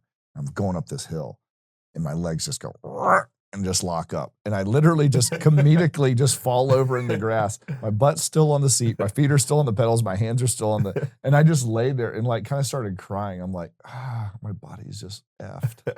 Like I'm literally dying right now. Yeah. Like I'm dying. I'm like the quintessential overtraining, right? Or at least what an 18-year-old thinks is overtraining. And I talked to my team captain, my buddy, John Stoikos. He was a school record on the hammer. I was like, John, I don't think I could hack this, man. Like my body's falling apart. Like I'm pissing blood. Like I'm screwed up. And I was reaching out, asking. I was crying for help, right? I was wanting to like, Bert, you got this. He goes, man, you walked on to like the hardest throws team in the country. He's like, we don't mess around. He goes, most people can't make this. He's like, hey, there's no shame if you quit. And I remember it was the second time that someone besides my parents talked to me like an adult and told me really what the score was. Mm-hmm. And I remember there was my choice. Like he gave me the out. He's like, you're right. You don't belong here. You're a 170-pound kid that wasn't recruited. You should probably quit. You should probably quit because it's probably 99 times out of 100, that is the choice that needs to be made. Yeah. And I remember going back and I'm like, man, he didn't like advocate for me. He didn't like, and then that was like one of my first lessons of like, no one's going to advocate for you. No one's advocating. Yeah. Like, do you want to do this? Yeah. And then it was like, well, I'll show up tomorrow. Yeah. And then I showed up the next day. And then eventually the dom's left, Yes. and then you feel better, and you get a weekend off, and you eat, and you're like, Mhm. all right, this is pretty dope. Like, you know. Yeah. But the other But the moments of their watershed, that's another one. One person, Yep. another person that was pivotal at that point, Yes. and a watershed moment where you could have decided one way or another. Right? It's so wild when I It's look how at funny the how life comes flow down to chart. these moments. A flow chart of it, and I look at like the Pinko game to end up where Yeah. I was is so odd. The funny it's thing is even too, I happening. feel like once you start making those choices, it becomes easier to make a Yes. similar choice the next time. Because And it then you just have trajectory. cascades. Yeah. Yeah. And so the other one was I came back from Christmas that year after I'd packed up and thought I was bigger and everything, but I'd gotten, so head coach Greg Kraft, he sees me walk in the indoor facility. He's like, Sorin, come here. And I'm like, sweet, coach knows my name. Like I've been around here for like 3 months. Like I kind of thought I was like under the radar. Like, sweet. Like, yeah, what's happening? He's like, he goes, you have a good Christmas? Yeah, yeah. He's like, hey, got your grades. And I was like, oh shit, I knew about that one. He's like, you got an A, you got a B, you got a C, you got a D, and you got an F. He's like, are you like trying them all out? Like, what are you doing? Because once I fell in love with training, I just wanted to train and party. Like that's it. Like school was like, I'm not really that, right? I wasn't quite mature enough to go to college when I went, Right. I was certainly not either. And somehow I made it through. I think the dangling, and this is actually the conversation because I love training and throwing so much. If you want to do that, you got to want to do that. And he said, listen, he goes, everyone says you work really hard. I know your dad was a really good thrower here. Everyone seems to like you. You're a likable enough guy. He goes, but here's the thing. Your value on this team is from two things. He goes, throw far where you score at the SEC conference meet and maybe go to nationals, or get good grades to bring up the team average to cover for the guys who throw far and go to the NCAA. He goes, so you either need to have good grades or throw far. He goes, currently you're doing neither and you're a deficit to the team. Another man that said what you needed to hear in that moment, right? Another best conversation I've ever had. And he goes, that is your value. Really good grades or throw far or both. One of the two needs to happen. Currently, you're not throwing far. You've never even had a meet and you have 1.9. People, sometimes the best thing you can give people is just kind, hard truth. And even his next sentence was the sentence that literally changed my life. And it was the first time an adult cursed at me. He goes, get your shit together or leave. Yes. And I was like, wow, that is exactly where we are right now. Yeah. And like, okay, well, I threw a little bit further. I got like a 2.2. Yep. And then he was on my ass again. And there was a 2.7. And I threw a little bit further. And then I went to conference and I scored at 8th place. That's the last scoring spot. He's like, hey, I see you over there. Value. What's your value? And then it just kept creeping. And then my last year, I won the SECs and I had a 3.7 because winning begets winning. Yeah. Once you learn how to win, and then I realized winning and being in a winning atmosphere and mindset actually reduces stress. Yes. Because now I don't have to worry about tutors and getting yelled at and all this other bullshit. I was like, I'll just go win, and then I could go back to winning. And then those were the conversations. That's a hard thing to get through to young men is when you're a boy, your intention, what you want to do really matters. And that's encouraging. In a man's world, no one cares what you wanted to happen. No one cares how hard you work. It's results. It's like, what are you doing for us right now? And that's a cold, hard thing. It's like, I know, you love it and you're trying really hard, but the world is about results. It was the first time anyone ever put it in it. And he goes, I like you. Yeah. The other people on the team said you're a nice guy. Cause that's what I'd always gone off of, like subjective, like, hey, I'm not offensive enough to be invited to all the parties. Yes. No one really dislikes me. But that me. is the point of it too. And I try to tell these kids that walk in and I'm like, hey, get people to like you. It's very important because it'll buy you another chance sometimes. Yes. You know what I mean? It's not going to get you a job, but get you another chance. That was another part of the story because everyone kind of liked me in the athletic department. And my dad had gone through some financial problems. So did my mom. I didn't have a lot of money. So once I was on the team, what they said, you got to throw far. I have to throw far. How do you throw far? Got to be stronger. How do you get stronger? Got to be bigger. How do you get bigger? Got to eat more. Results oriented. I don't have money. Yes. So it's like, how do I solve this problem? So my two methods were I became friends with the people who ran the lunch line. And when I would walk through, they would bend down and tie their shoe. And I would just walk through into the all you could eat. And they would let me do it 2 or 3 times a week. And there were, because those people that ran it were the trainers. It's funny how little things, getting somebody like you to get you enough food to train, get you to train harder. Kurt Bosson, the trainer. Yeah. He would sit there and ice my knees when I'd be tendonitis. And he didn't have to do it. And he didn't have to do it. And he's like, how you doing? I'm like, hey, I just cracked over 200 pounds. That's the thing. Like, people don't understand. If people don't like you, it's not like they have to do anything against you. No. They don't have to do anything to you. All they have to do is not do the little extra for you. Not little extra stuff. Yeah. But everyone saw that I wanted it really, really bad. Yeah. And that I would do all the extra. I would go and pick up all the ice and all the water for the team, and I would bring it out to me with practice so the trainers didn't have to do it. But then the trainers would literally look the other way, and I'd go through and I'd eat 3 steaks tonight. People ask me all the time what supplements I use, and I've been using First Form products for years. They're a Midwest company with Midwest values that I know and trust.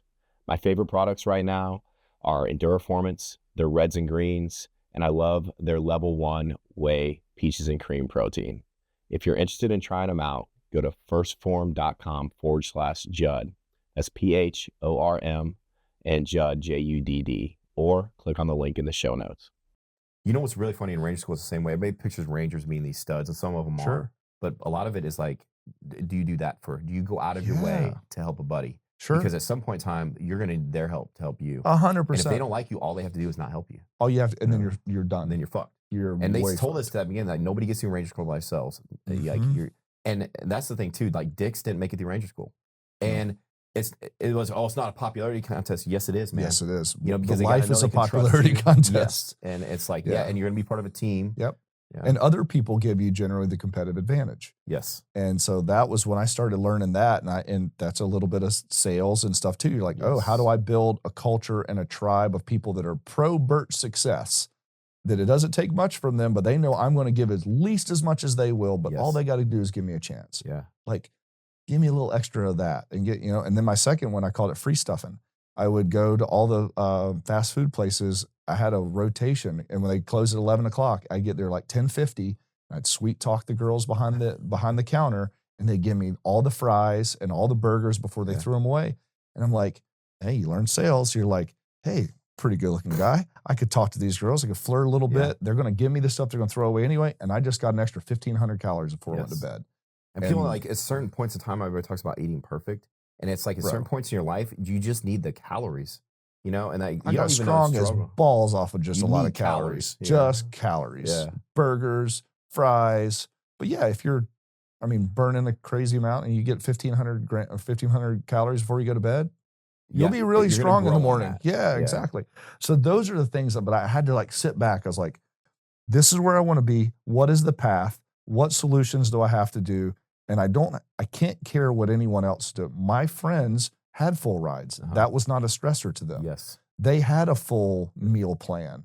They had all this stuff. And so it's like, their journey is not your journey. Correct. Yeah. They were studs. And I can sit there and I can be resentful about it and woe is me, or I can focus on my journey and what I need to do for my journey. And I could trade stuff and I could like all that stuff. So it was a really fun learning career, the whole thing. And when I finally was able to start winning at the end, it was like, oh, I figured out how to win. That's like, what's the recipe to it? That's fantastic. The lessons learned that carried that force. It's huge. And then we just got into Sorinex, and then I realized pretty early, I was like, oh, this is just phase 2 of this. Yes. This is just do the same thing in the business, take a small mom and pop, son and pop business, or his dad, and I really just came on to help him. And it was like, I was able to see it through a little bit fresher eyes and go, hey, I see we're maybe missing a couple of these things, and I'm really into this type of training. And then I would go back to Pops, and he was just a design master at that point. And I would say, hey, I'm trying to do this thing. And he was like, well, what if we just take the universal joint off of this? And I was like, well, and then that's the landmine. Yeah. That's where it came from. That's like the landmine was never. That's people don't understand. You were the creator of the landmine. Yeah. It was never meant to sell. It was meant to give me the competitive advantage. In every gym now. Every gym. Every company has one. It was made to help me make the team in 2000. It was, what do I need to do that other people aren't doing? Yes. And that was the rear leg elevated single leg squat pad. Like that was 2002. And I was like, how do I do this movement that's not on a bench? Because I don't want it to be an instability exercise. I want it to be an overload exercise. But if I could dorsiflex the foot, I could push, and now I could go 365 on this lift versus 200 pounds because I'm not trying to make it a balance movement. Yes. And so that was where it was like, I was always pulling and pushing to like, how do I get better? And as we all do, if it matters to you, you know, it's like if you're a race car driver or a sniper or whatever, those are the guys you want helping design the race cars and the guns because they know what it has to do, and they're very, very motivated. Know the needs, and it's like, how do you feel that need? And they're very motivated. Yes. And so I would go to meets, and someone would throw further, and I just realized like, oh, if I take him out to dinner after this, spend my money, take him out to dinner, give them a couple beers, befriend them, and then I just ask a million questions what they're doing in training. Yeah. And then I'm like, oh, you're better than me. What are you doing? How are you seeing the orbit and the hammer? What are your rep schemes here? That's another common theme I see from very successful people is they ask questions. They ask the right questions to the right people. Yeah. I mean, Joe and I talked about it yesterday. In order to be interesting, you have to be interested. Interested. Yeah, absolutely. And so yeah, that was kind of like how we did it. But yeah. So yesterday was pretty wild. Going back to, we got done with that and then went to Terry Black's, got barbecue, went to the comedy club till 2 a.m. And then my brain kicked on at 5 o'clock this morning. And then you came here the very next day. Yes. Yeah. So we're cranking. Bro, I'm so grateful for it. Oh man. There's 3 things I want to ask you before you can ask me whatever you want. We got plenty of time. What was the big break for your dad? And what was the big break? What have been some big breaks for Sorinex, like to get the clients, to business wise? What was the time when all of the cold calls that your dad was doing really started to pay off? The interesting part was there was no day. That was the crazy part. Slow growth. It was so slow growth, like predictable. Not predictable. I mean, you still fought for it. There wasn't the squeeze the thing and then one day it comes off the ground. No, it was like, I remember the first year we sold $1 million of equipment. Pops and I were like, oh my gosh, we sold $1 million of equipment. That's crazy. We were like, that's so cool. I remember like we used to have a thing written on the whiteboard. It was like, goal is 15,000 that week. And I laugh. I'm like, oh my gosh. You spend that in bolts every day. Oh my gosh. Yeah, it's crazy. But that was what we were like, let's go do this. And, and like I had a toolbox in my truck and I was doing the thing and driving all around the country and loading trailers. What was the first big university deal that you The first got? Big university that Pops still boils his probably swan song moment down to, it was like 1986. That was like the first one that put us on the map. That was University of Kentucky football. Pat Etchberry was the strength coach, legendary strength coach, very innovative at the time, and wanted that was like the first super room. That was the first. It was really custom. It wasn't anything off the rack. It was like not only custom colors. Stuff didn't exist at the time. Didn't exist. Okay. And so we were building stuff. We never built anything to that scale. And it's wild story. So like Pops had a partner. And that job came up and everyone wanted it. Well, the partner teamed up with with Pops's head sales guy. They broke off Splinter Cell, hired Pops's welders, and called him on his birthday. Said, hey, we're taking your guys and we're starting our own company. What the fuck? Right. Yeah. And so there was a lot of rage, anger. Yeah. When my best friend screwed me on my birthday. Oh my God. And my partner and told me, hey, what the fuck? Just so you know, we're taking it. We're taking your guys and thanks, but no thanks kind of deal. And so he fought and just, we're writing a book. Well, Pops wrote the book before I was like 80% done when he passed it. So this is all written about in the book. But holy shit. Yeah, it was like, he was still told us the day he died. He's like, that was the worst day of my life and the hardest thing I ever had to do. And he basically, it goes like, they sent a hitman out to beat him up so he couldn't make it to the bid opening. Are you fucking kidding? It's wild. The 80s were wild. This is crazy. The 80s were wild. Cocaine's a powerful drug. Power drug. Yeah, exactly. So long story short, he did some crazy stuff, got with the local,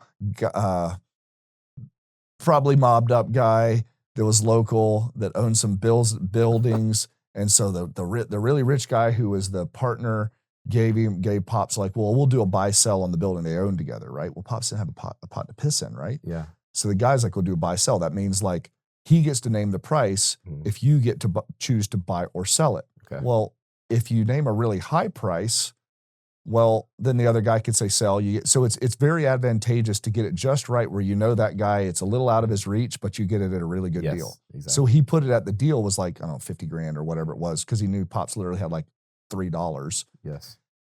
And so he's like, I'm about to steal this building. We're going to go right back into production. Richard's out. We're getting University of Kentucky. We're rocking and rolling.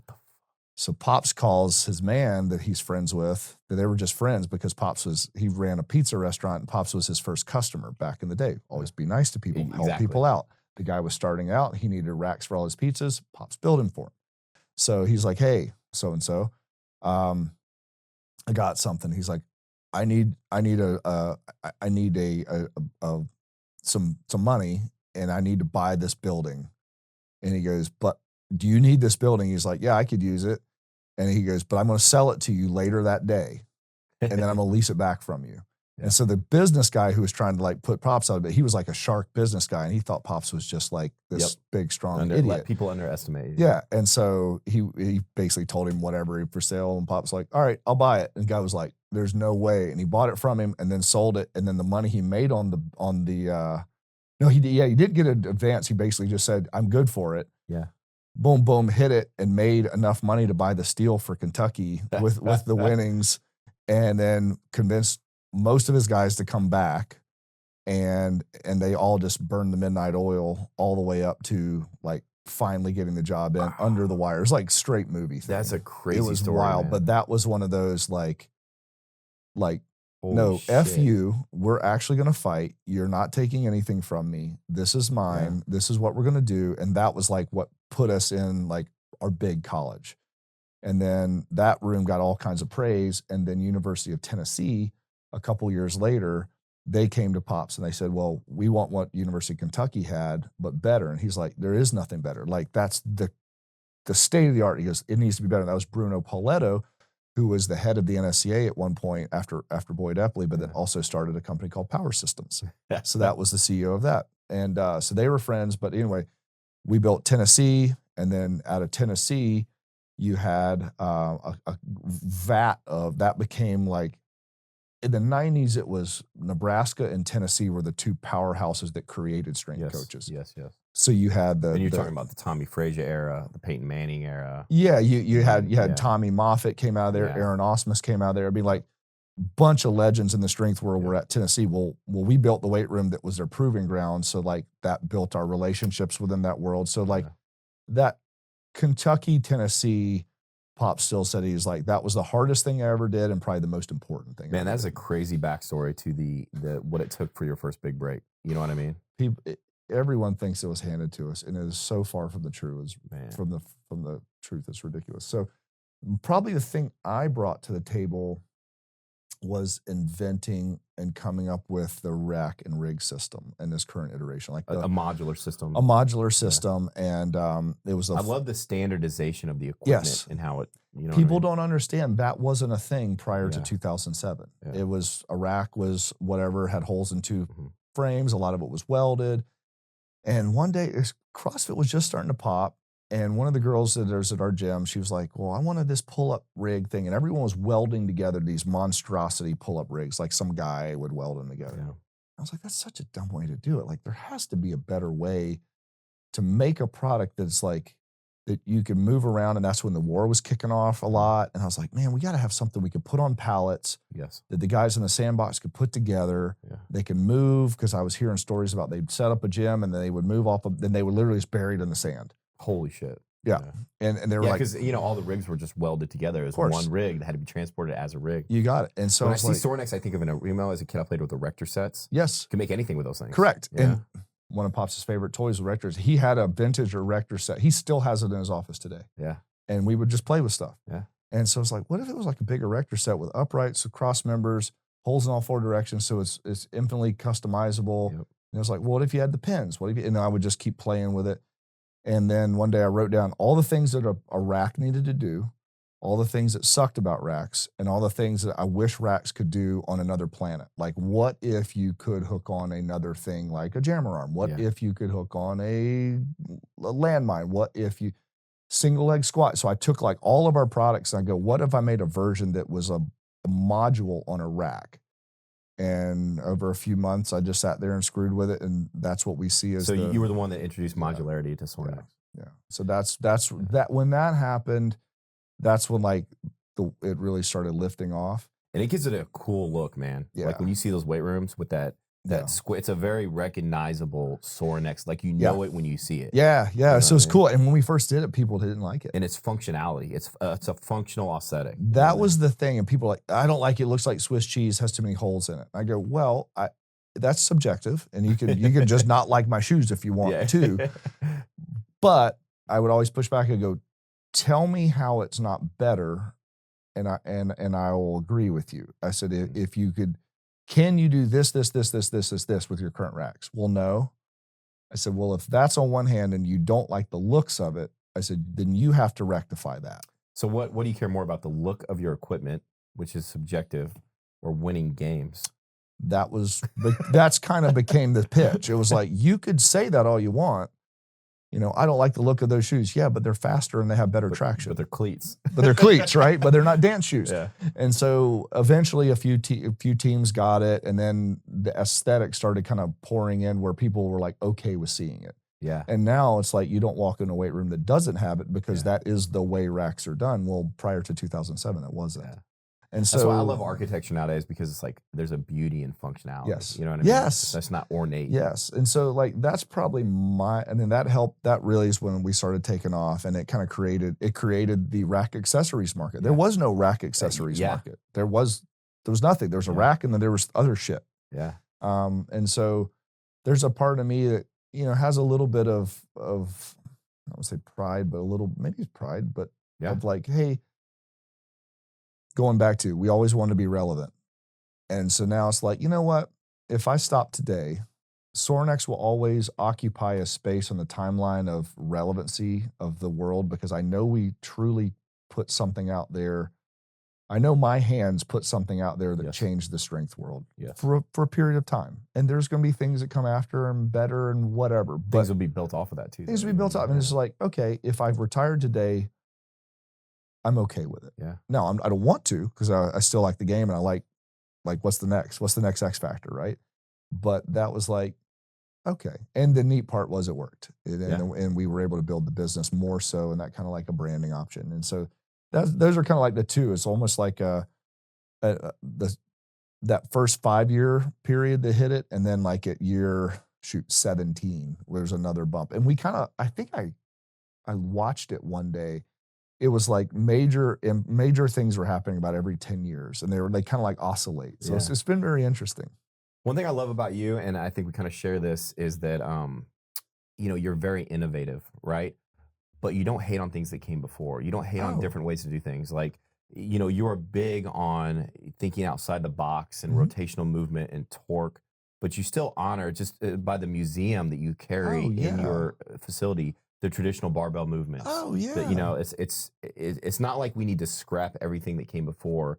We just want to add on to the things, add on options, and maybe exist. let's just look at it a little differently. And that's the same as you. That's why I think I enjoyed so much what you were doing in your videos, and your videos are so great, because it just, the whole thing is really great how you do it, because you get to it really quickly. You see something and you're like, I never thought about squatting with my foot position that way and that. And then when you give some more depth, you're like, oh, that makes sense. It's not just doing it for the sense of doing it. Don't look at something and say you hate it. First of all, what's the reasoning? Correct. If you can tell me a good reason, I'll consider it.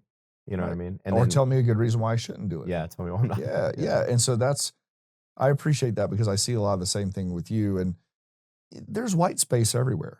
Yeah. You know, a deadlift is really, really good, but it doesn't solve everything, you know, or even a bench press, I think, is such an interesting one.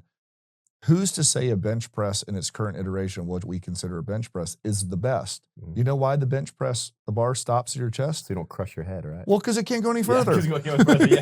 And that's that's why they make the plates that diameter, right? It wasn't. So so if you fell, you wouldn't get smashed. So what that in turn did is made the deadlift height. Yes.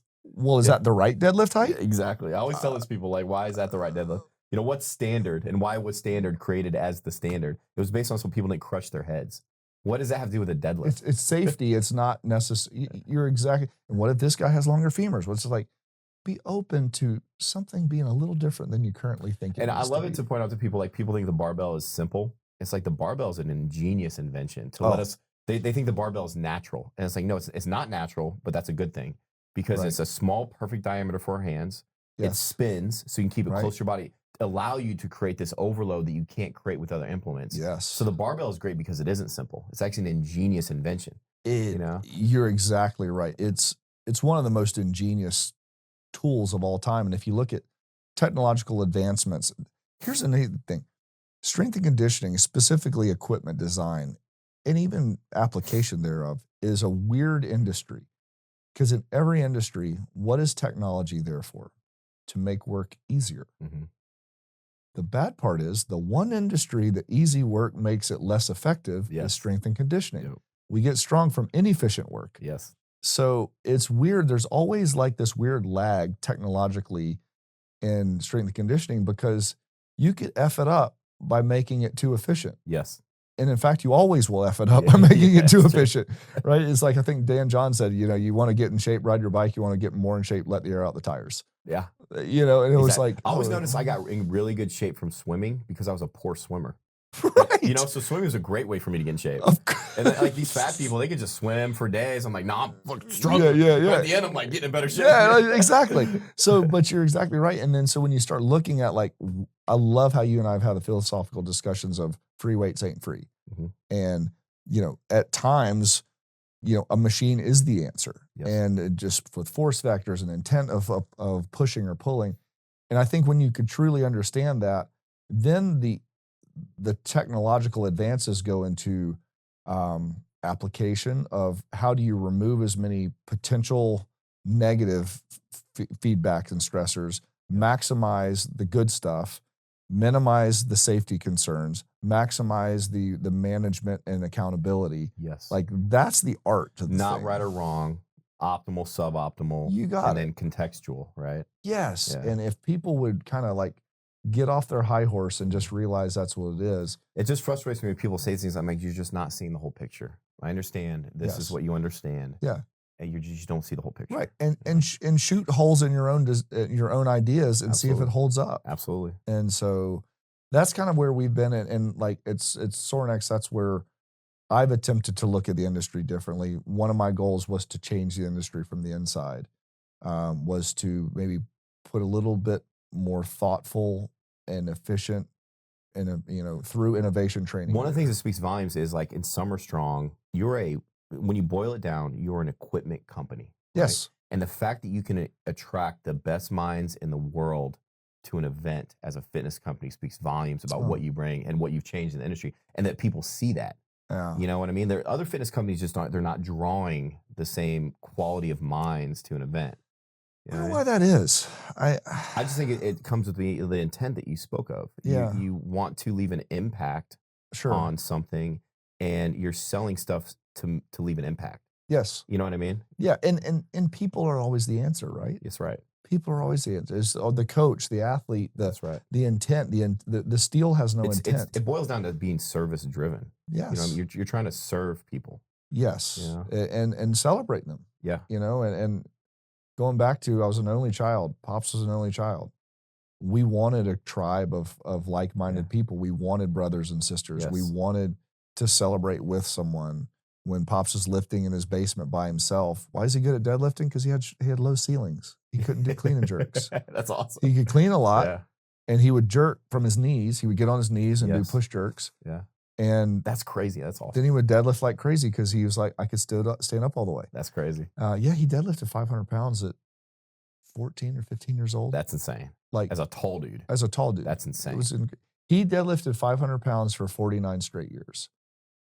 From the year he turned 15, the year he turned 65, he did it the year he was 64 on his birthday. 65, he had been taking a leave and got a stomach bleed. That's insane. And he was had a bleeding ulcer in his stomach, and his hemoglobin was like 7 or something stupid like that.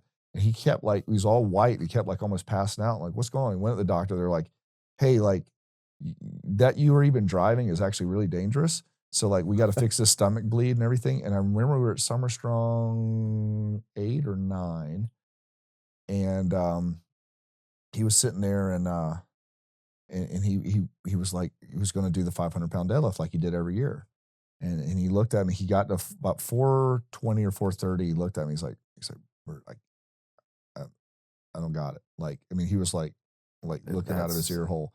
And I asked him, and I said, well, what do you want to do? He goes, and he looked up on his phone. He goes, well, 461 won the Nationals this year. He goes, load 462. There you go. And he did it. And I said, well, I'm going to ask you something. I said, a Sorin male has to pull 500. And I was like, are you good if I do it? And he's like, do it. That's so cool. I hit it. And then I pulled a 565, which was a PR at the time. And then this was like, okay. And I kind of laughed. I was like, oh man, now I got to do it every year, you know? And so, you always hear those dudes that come in like, I used to bench this. I used to squat this. I deadlifted this once. I'm like, you did it once. And that's admirable. Right. But somebody that can do it for the majority of their life. For almost 5 decades is crazy. I always tell kids, like, don't tell me what your best is. I don't want to see your best. I want to know what your minimums are. What can, when you walk in here every day, I want to know on your worst day. Your cold bore, what's in your pocket. Because that is where you're at. Yeah. What are you toting at all times? Don't tell me what you did once. What can you do right now When I was in today? high school, I just like, cool, it's like, all right, that's cool, man. I mean, it may or may not be true. I don't even care. But what can you do right now? Yeah, load it up. When we wrap, there's something you said that certain people have these 3 things. You remember telling me that? It made a big impact on me. Oh, yeah. And before we wrap up, I think it was such profound insight into the nature of people that I just wanted to give you the chance if you'd be willing to go over that again. Yeah, we're talking about like the proximity. Yeah. Yeah. In my opinion, the people I both of us get to be around amazing people, right? Yes. That's probably the biggest gift of this whole thing, that we get to share space, which goes really back to what Pops's goal was. And my goal was, if you're relevant, you get a seat at the table. Like, that's it, right? Yeah. I always wanted a seat at the table with very interesting people to share life with. Yes. So if I have to be good at building steel rectangles to get a seat at the table, let's go. Yes. Right? You build your own chair. Build your own chair, right? So, but what I know you watch a lot of people, and I watch a lot of people too. I go, gosh, not everyone is great with people, but there's 3 types. The ones that are extraordinary. There's either ones that can be engaging, supporting, enthusiastic, inspirational through screen, phone screen, TV, large media. And that is a type of person. Mm-hmm. There's a second that could do it in a large room of people, 50, 200, 500, they could carry a room, right? And then the last is the one that could belly to belly, 3 feet away, 1v1 for hours at a time. And it's like, one is like the radio megaphone and one is the soft whisper. Yeah. And most people can't do any of them. The special ones can do 1. The really, really special ones can do 2. And the unicorns got 3, and I've only met a few unicorns. When you said that, I was like, man, that is so true. Yeah. I remember when I said, I was like, because I know people that can carry a room, but you talk on them and there's like dead air there. Dead air, or right? People that are good there, they get up and they freeze. And it's like your personality is not coming through to what I see. Or you see them on socials, like, oh my gosh. And then you go to dinner with them and you're just like, you're like, put a mirror in front of them, make sure they can breathe. They're breathing still. You have to be, good on 3 levels. You know what I mean? To be a goat, right? Like to just like, and sometimes. And then you said something else that like you can recognize it. I love to categorize things and organize things in my mind to create some kind of structure. Yeah. And then you can see people have these skills, and then it helps you know where to put that person in the organization to take advantage Yeah, of their because you strengths. put them in their strong suit. And some people that aren't a 3-foot person, that's okay. Don't require them to do 3 Don't feet require, things. but you know what? They can move the masses. Yeah. They can move that. They can make 50,000 people that are following them want to go be better. Yes. And that's extremely valuable. Yes. Because there's other people that I'll put in a chair beside someone and they could change their life and they have, 400 followers. Yeah. That's okay too. That's okay. I mean, my good friend, Luke Day, it's University of South Carolina. Yeah.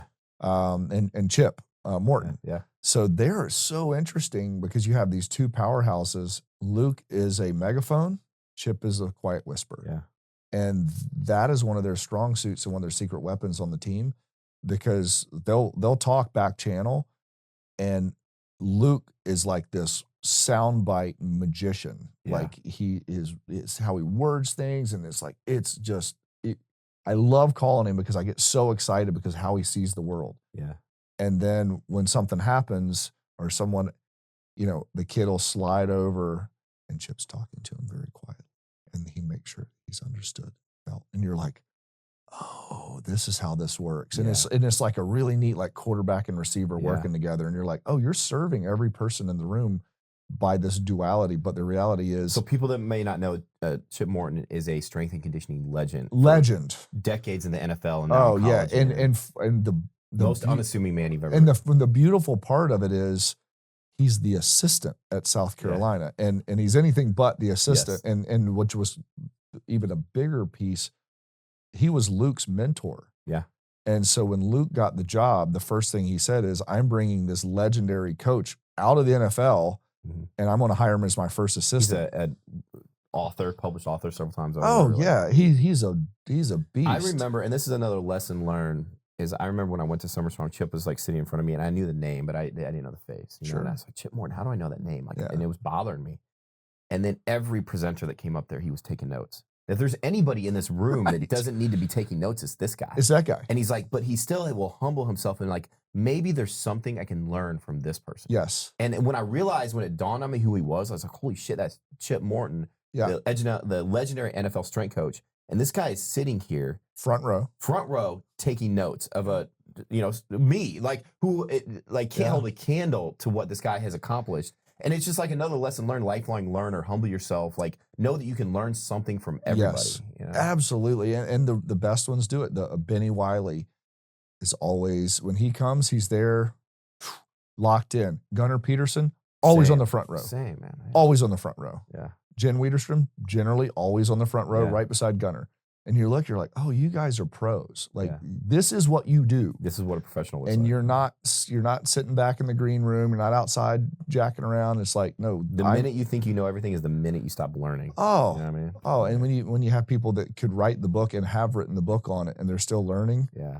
I had Johnny Parker, another legendary strength coach, told me one time, he said, he was doing the same thing. He goes, Bert, you know what Jack Nicklaus did once he retired from golf? I said, what's that? He goes, he took lessons. Jesus Christ. And I was just like, it's wild, but you're like, oh, because you truly love it that much. That's amazing. What did I miss? Yeah. What did I, and just when I see these people that have been doing it for 10 years and they just have this thing like they know everything, they can't be taught. I'm like, I know people that have been doing it for 5 decades, that if you had something to say, they would sit down and listen to what you had to say. And that does in no way mean that you would probably think it means this, that you know more than them. And it would affect your ego in a good way. Right. But the lesson you should take is that you can learn something from everyone. Right. And if this guy that is a legend in his field thinks he might be able to learn something from you, 1%, you'd be smart to return the favor. Yeah. You're exactly right. And a lot of, you ever heard the name Al Miller?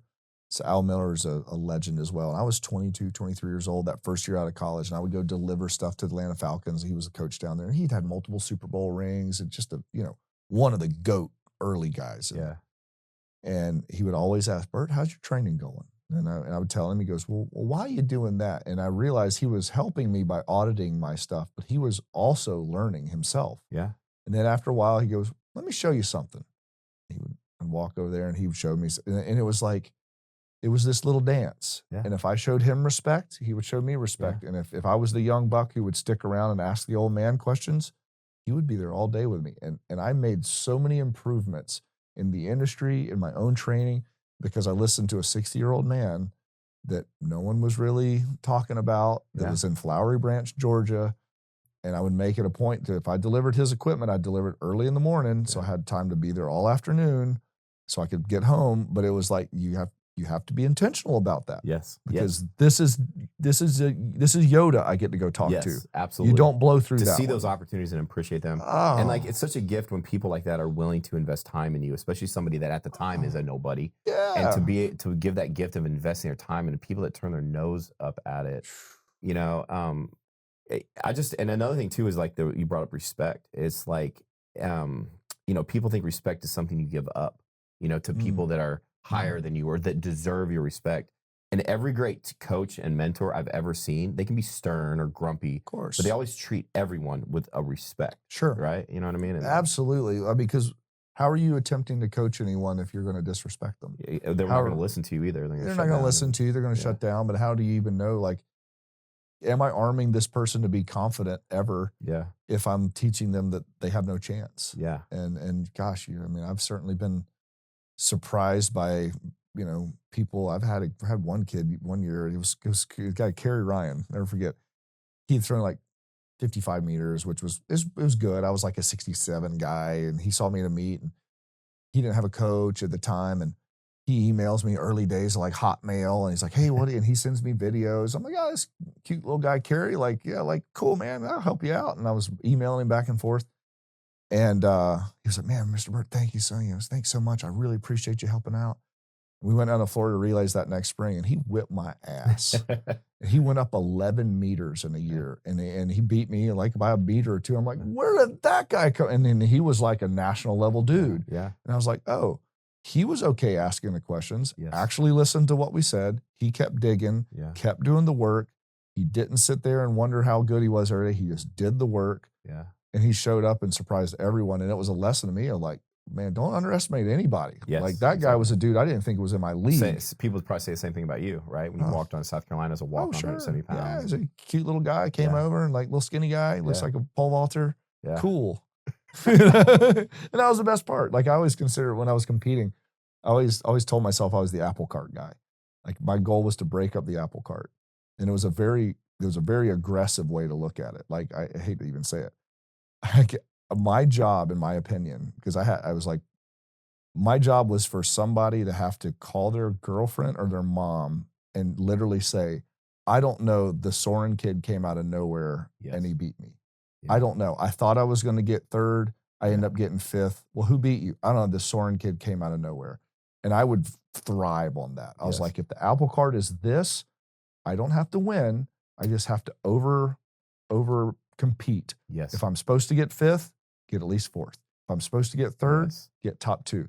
And so that reduced the pressure that I had to win. Yes.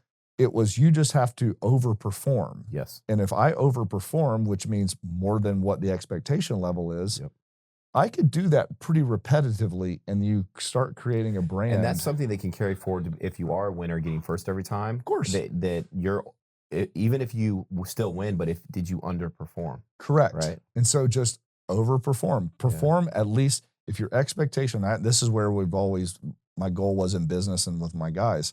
If everyone thinks you're here, if this is what they think, as many data points as you could get above that line in your life is how you win. It doesn't matter. That's great advice for all of it, right? Yeah. It doesn't mean you're first place. It means what does everyone expect of you as a person, you as a kind of person, an age, race, whatever they expect. How many data points can you put above that line? Yeah. Every day. And eventually you build up a body of work. And Mac Wilkins used to call it fill in the blanks. So he said, like, if let's say you're a 300-pound squatter and then you max out and you're 350. He's like, well, now go back and fill in all those blanks. Do all the work that new plateau is built off of so you could go up again. And I always thought this, like, that's a fill in the blank moment. The big one hitter isn't doing it. I want to have where I almost never fall below that expectation line. And then what happens? The expectation line grows. Yes. And then, don't fall below the line. Don't fall below. Like shoot to eat. Yes. Yeah. I made it at a yard. Yeah. Don't fall below the line. Yeah. I think there's been several points that we brought up here. Yeah. Pivotal figures in your life, watershed moments, walk through the open door. Walk through the open doors. Yeah. Fill in the margins, give back to people. Yes. I think your dad, discussing him, it was a great example of how to live a life well. Yeah. Yeah. Very, very intentional. Being intentional. He wanted to be a strong, valuable person since he said the first movie he ever saw, I believe, was, I think it was Hercules Unchained. Or maybe it was Moby Dick and Hercules Unchained. So like, you grew up with Moby Dick, Hercules Unchained, and King Kong. Yeah. And African Queen were his first four. You kind of know what you're going to turn out to be, right? And you look at it now, you're like, oh, it totally makes sense. Yeah. Like epic, overproducing, overachieving, adventure, massive risk. Yep. And you start looking, it's like it's an epigenetics type thing. It's like maybe that was already in there, and then you just fan that fire early on of like, this is the adventure to go out into life. And I think I thankfully got some of that early on. Yeah, too. it's like one of the things I was excited about talking to you was it's clear that you're a continuation, your own man on your own path, but it's how lineages can affect and how crucial that is.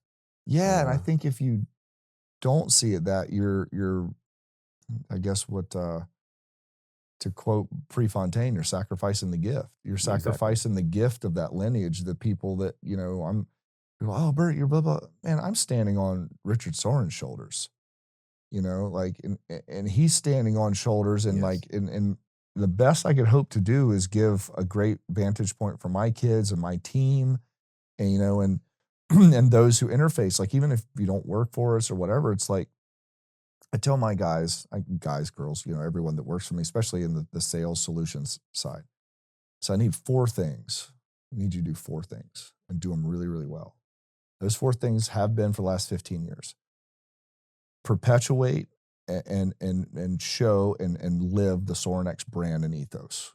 And just, we kind of know what that is, right? Develop and perpetuate your own personal brand. That doesn't mean a social media. That doesn't mean whatever. Sometimes it does.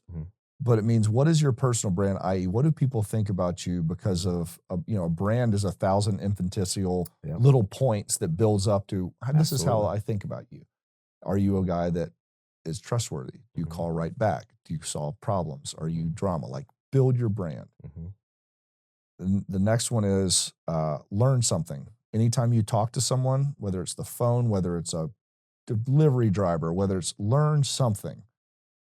Last, teach something. And so that means, walk into a room. Hey, how did you build this wall? You learn something. Next one, teach something. Hey, well, I was looking at this and maybe I could help you with this. Now you've made their life better. You've made your life better. You've built your brand. Perpetuate our business. Well, our legacy. in our brand. Well, who's the team, right? If I was talking University of South Carolina football, how do the Gamecocks? What is the perpetual brand of the Gamecocks? Are you living up to that? Yes. Yeah. What is your personal brand within the team and outside the team? Are you teaching something and are you learning something? Fantastic. Every person you come in contact with, whether it's a waitress, whether it's a mailman, whether it's a customer. And I truly believe if you do those 4 things and do them consistently, you build a body of work that is immaculate. Who is your favorite athlete of all time and how did they impact your life? Favorite athlete of all time was Al Order. No one outside of track and field knows who it is, but he was a discus thrower who, amazing story. I think he was one of the best competitors of all time. So this was back when all the Olympic sports were amateur. So he was a 18-year-old kid at his first Olympics in 1956 and goes out and totally shocks everyone and not only wins with a lifetime best, an Olympic record, and just, 18-year-old, youngest kid on the field. Okay, cool. Young guy wins. Second Olympics comes back in, I guess it was 1960. And I believe he'd been in a car wreck and he'd had torn cartilage in his rib. Like, I think he had a neck brace on at that time. So he comes back, wins the Olympics with a lifetime best and an Olympic record. He does it a third time. Anyway, long story short, he does it 4 times. He's the first Olympian. So in the span of 16 years. 16 years of all time to win gold in the same event 4 consecutive times. He was what kind of thrower was he? Discus thrower. Discus, yeah. First 200-foot throw in the world. In the Olympics, he never won an Olympic trials in his own country. He always won the Olympics. He always did it with a lifetime best, and he always did it with an Olympic record. Wow. And that is shoot to eat right there. Oh, he was air traffic controller and for real life. Real job. Because he has to get a real job, stressful job. Yes. And he just had. And you're talking about air traffic controller in the 50s? Right. Yeah, what? Yeah, okay. What? The 60s? Like what? And he had this, and people but they said by his 3rd and 4th Olympics, he was never favored to win. He never had the furthest throw of the world that year. Yeah. But the competitors started like, Al's coming. And they said by his 4th Olympics, everyone says, you don't think you're going to win the Olympics. You just hope that Al won't. Wow. But he will. That's crazy. And you're like, wait, you're that dominant to never held the world record. Never, so I see that. And like, Carl Lewis then did it, whatever. But it's like a guy that was. What can you do when it matters, right? the ultimate competitor. Yeah. And there's a story which I think is just so savage. And so he, you know, like I said, one time he tore all the cartilage in his ribs and he was taped like a tube and comes out and the doctor's like, you can't move. And he's like, how do you throw a discus with torn cartilage in your ribs? Exactly. He's just like taped him up, wham, you know, round 5 Olympic record. You're like, what the it is so bonkers when you that look. is a pretty good one, dude. Yeah. But you look at, and I remember he was talking one time and there was another thrower at the time, there's an American, and it was savage, but I just love how savage of a competitor this guy was. The guy was really tall, and he was the best discus thrower in the world at the time. He'd just thrown 70 meters, blah, blah, blah. Yeah. They're walking into 1968, Mexico City Olympic Stadium. And this is a story that was told to me. It's so freaking cool. They're walking in, and he said the whole place is just shaking. You know, his 4th Olympics, you know. He's walking in with a guy that is highly favored to win. 70 meters, is that, you're talking like north of 220, 230? Yeah, 230. Yeah. Walking in. He said, the other athlete is sitting there he's focused, walking in like, I'm ready for battle. The other athlete's talking, blah, blah, blah, blah, blah. Guy's like 6'7", 6'8", smokes his head on the concrete like beam and falls in front of him. He said, I stepped over the body and I said, there's one. And I was just like, wow. I was like, that's your teammate. And he's just like, it's the Olympics. It's a competitor. You would die for him. Yeah. He's like, no, you go to win. Yeah. And it was just That's like, hilarious, man. Wow. You know, but I just loved the fact that it was like, how do you be so dominant? Yeah. It's not like, you know, if he had the world record the whole time, it's like, yeah, you're supposed to win, but you're like, you're the underdog every time? Yep. Like every time? It's epitome of bringing your best when it matters the most. You can't even win your own Olympic trials in your own country, and you could go and win on the day that it matters every time you tried. That's fantastic. And so anyway, so he retired in 68, got out of it for this. So listen to how crazy this is. Got out, didn't throw the 72, didn't throw the 76, didn't throw the 80. So then came back in 80 at 44 years old. So we're talking 16 more years. 16 more years, came back and started training. But because it was the Moscow boycott that year, the U.S. team wasn't going to go anyway. He still got 4th at the Olympic trials at 44 years old with a lifetime best. We're talking a span of 4 decades now. Yes. So for the 50s, in 80, he's throwing at peak form. After retiring and just kept being an air traffic controller. Holy shit. Comes back, and the story is, it's like, yeah, Al, they only take top 3 to the Olympics. You got 4th. He goes, we boycotted them at Moscow. He goes, I assure you, if the Olympics were really on the line, I'll be on 3rd. I would be on the plane. Hell and everyone was like, I don't doubt it. No question. And you probably would have won again. Like, that's fantastic. And so the neat part was, I'd always read the story and it's like, oh my gosh, that's the epitome, right? That was Pops' like hero in throwing. Yeah. And in 1993, when I started throwing, Pops reached out to Al and he wrote me a letter. Oh, that's very cool. So I had like a card and like a handwritten letter from Al, like, hey, that's man. funny too, because your Pops has so much pull and people respect him so much that a legend would take time out to write a letter to a boy that he doesn't know. Boy that at 15, 16 years old, when I started discus throwing. And, you know, a guy who had winning in the 60s, no one knew who he was, but I had a letter from the GOAT. And it was just like, I remember he said, he's like, Bert, there's something about throwing that gets under your skin that'll never leave. And like this whole thing, you know, it's like, yes, that guy. Like, I wish I had the chance to go and talk to him and go, what was the mindset every time that you loaded up when you had, you know, cervical, spinal stuff and a neck brace? There's a picture of him throwing in a neck brace at the Olympics. And you're like, there's certain people where that did are you so go in worried here about the pain and taking care of themselves physically. And I got it. That's a good thing to do. Of course. And there are people that understand, like, sometimes it's necessary to achieve greatness to sacrifice your body to some extent and take risks. And you know what I mean? There's things that are more important sometimes than your physical health. Like you said, they're the Olympics, you'd die for them. Yeah. And I talked to Joe about this yesterday, and we talked about the 2 choices of overachievers. There's the 90% solution, and there's what I call the rabbit hole people. The 90% solution, which I believe I fall in, Joe falls in, is the things that you care for and love, you do them enough that you're probably better than 90% of the world at it.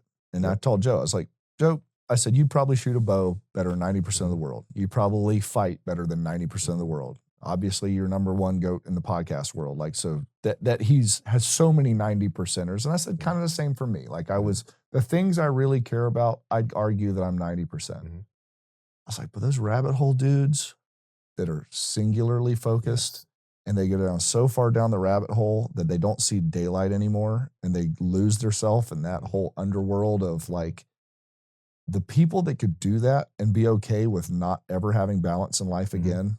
Yeah, you have to be okay with the fact that your life is going to be unbalanced to achieve greatness. Correct. Like true GOAT greatness. Yes. Everybody's like, you need to, maintain balance in your life. I was like, no, what you need to do is create imbalance in the right direction. Right. And these people take it to the extreme. Yeah, and you need to choose. Are you going to be, because everyone likes to say they're the rabbit hole guy, the GOAT, right? And we were talking about like Gordon Ryan yesterday. It's like, okay, that's why he's the GOAT. He trains 365 days a year, and he does everything possible to be the best guy at that. Yep. You'll never beat him because you never could make you're not willing to sacrifice that much. You're never willing to sacrifice the next 20 years. And I wouldn't even recommend that to most people. And that's the thing. Yeah. The bad part of it is the rabbit hole guy is one guy is the GOAT. So there's a lot of dead bodies at the bottom of that hole. That's very true.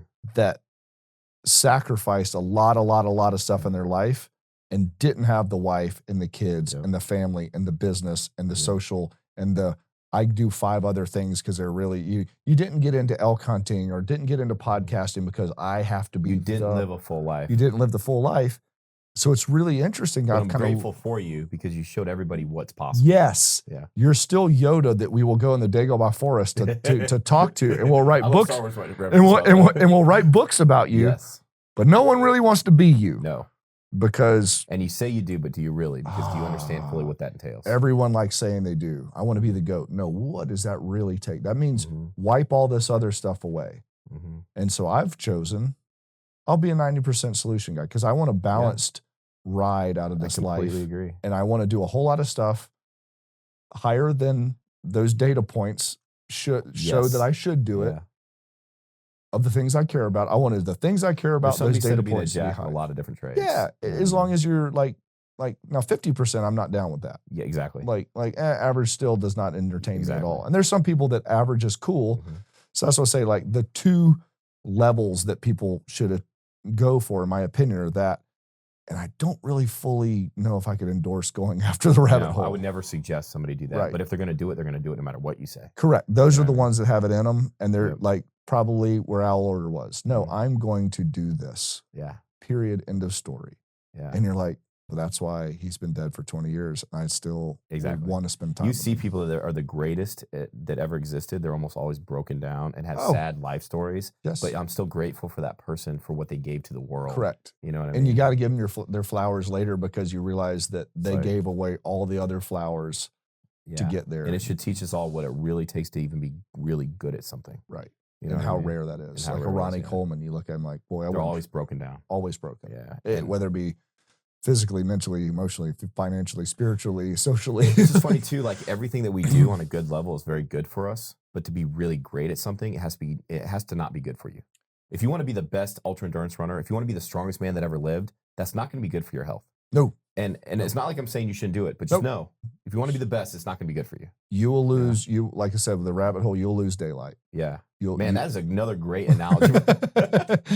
You'll be lost. That's the truth right there. And there's a lot of bodies down there that never made it. Man, I expected a lot from this, but the depth of the story has been fantastic, bro. I'm so glad we got to do this. Dude. Oh, it was fun getting to relive it a little bit. And I know what kind of day you had yesterday, and I appreciate you coming here. It was actually extremely enjoyable. Yeah. And you were a really, really fun person to talk to. Man, I'm so grateful to get to be, call you a friend, to get to know you, and have this opportunity to talk to you, man, and beyond grateful for everything you've done for me. Man, I am honored, and we got to get you on our podcast more than anything, just so we could talk more. Heck yeah, brother. Thank you. I love it. Appreciate you, brother. Yeah.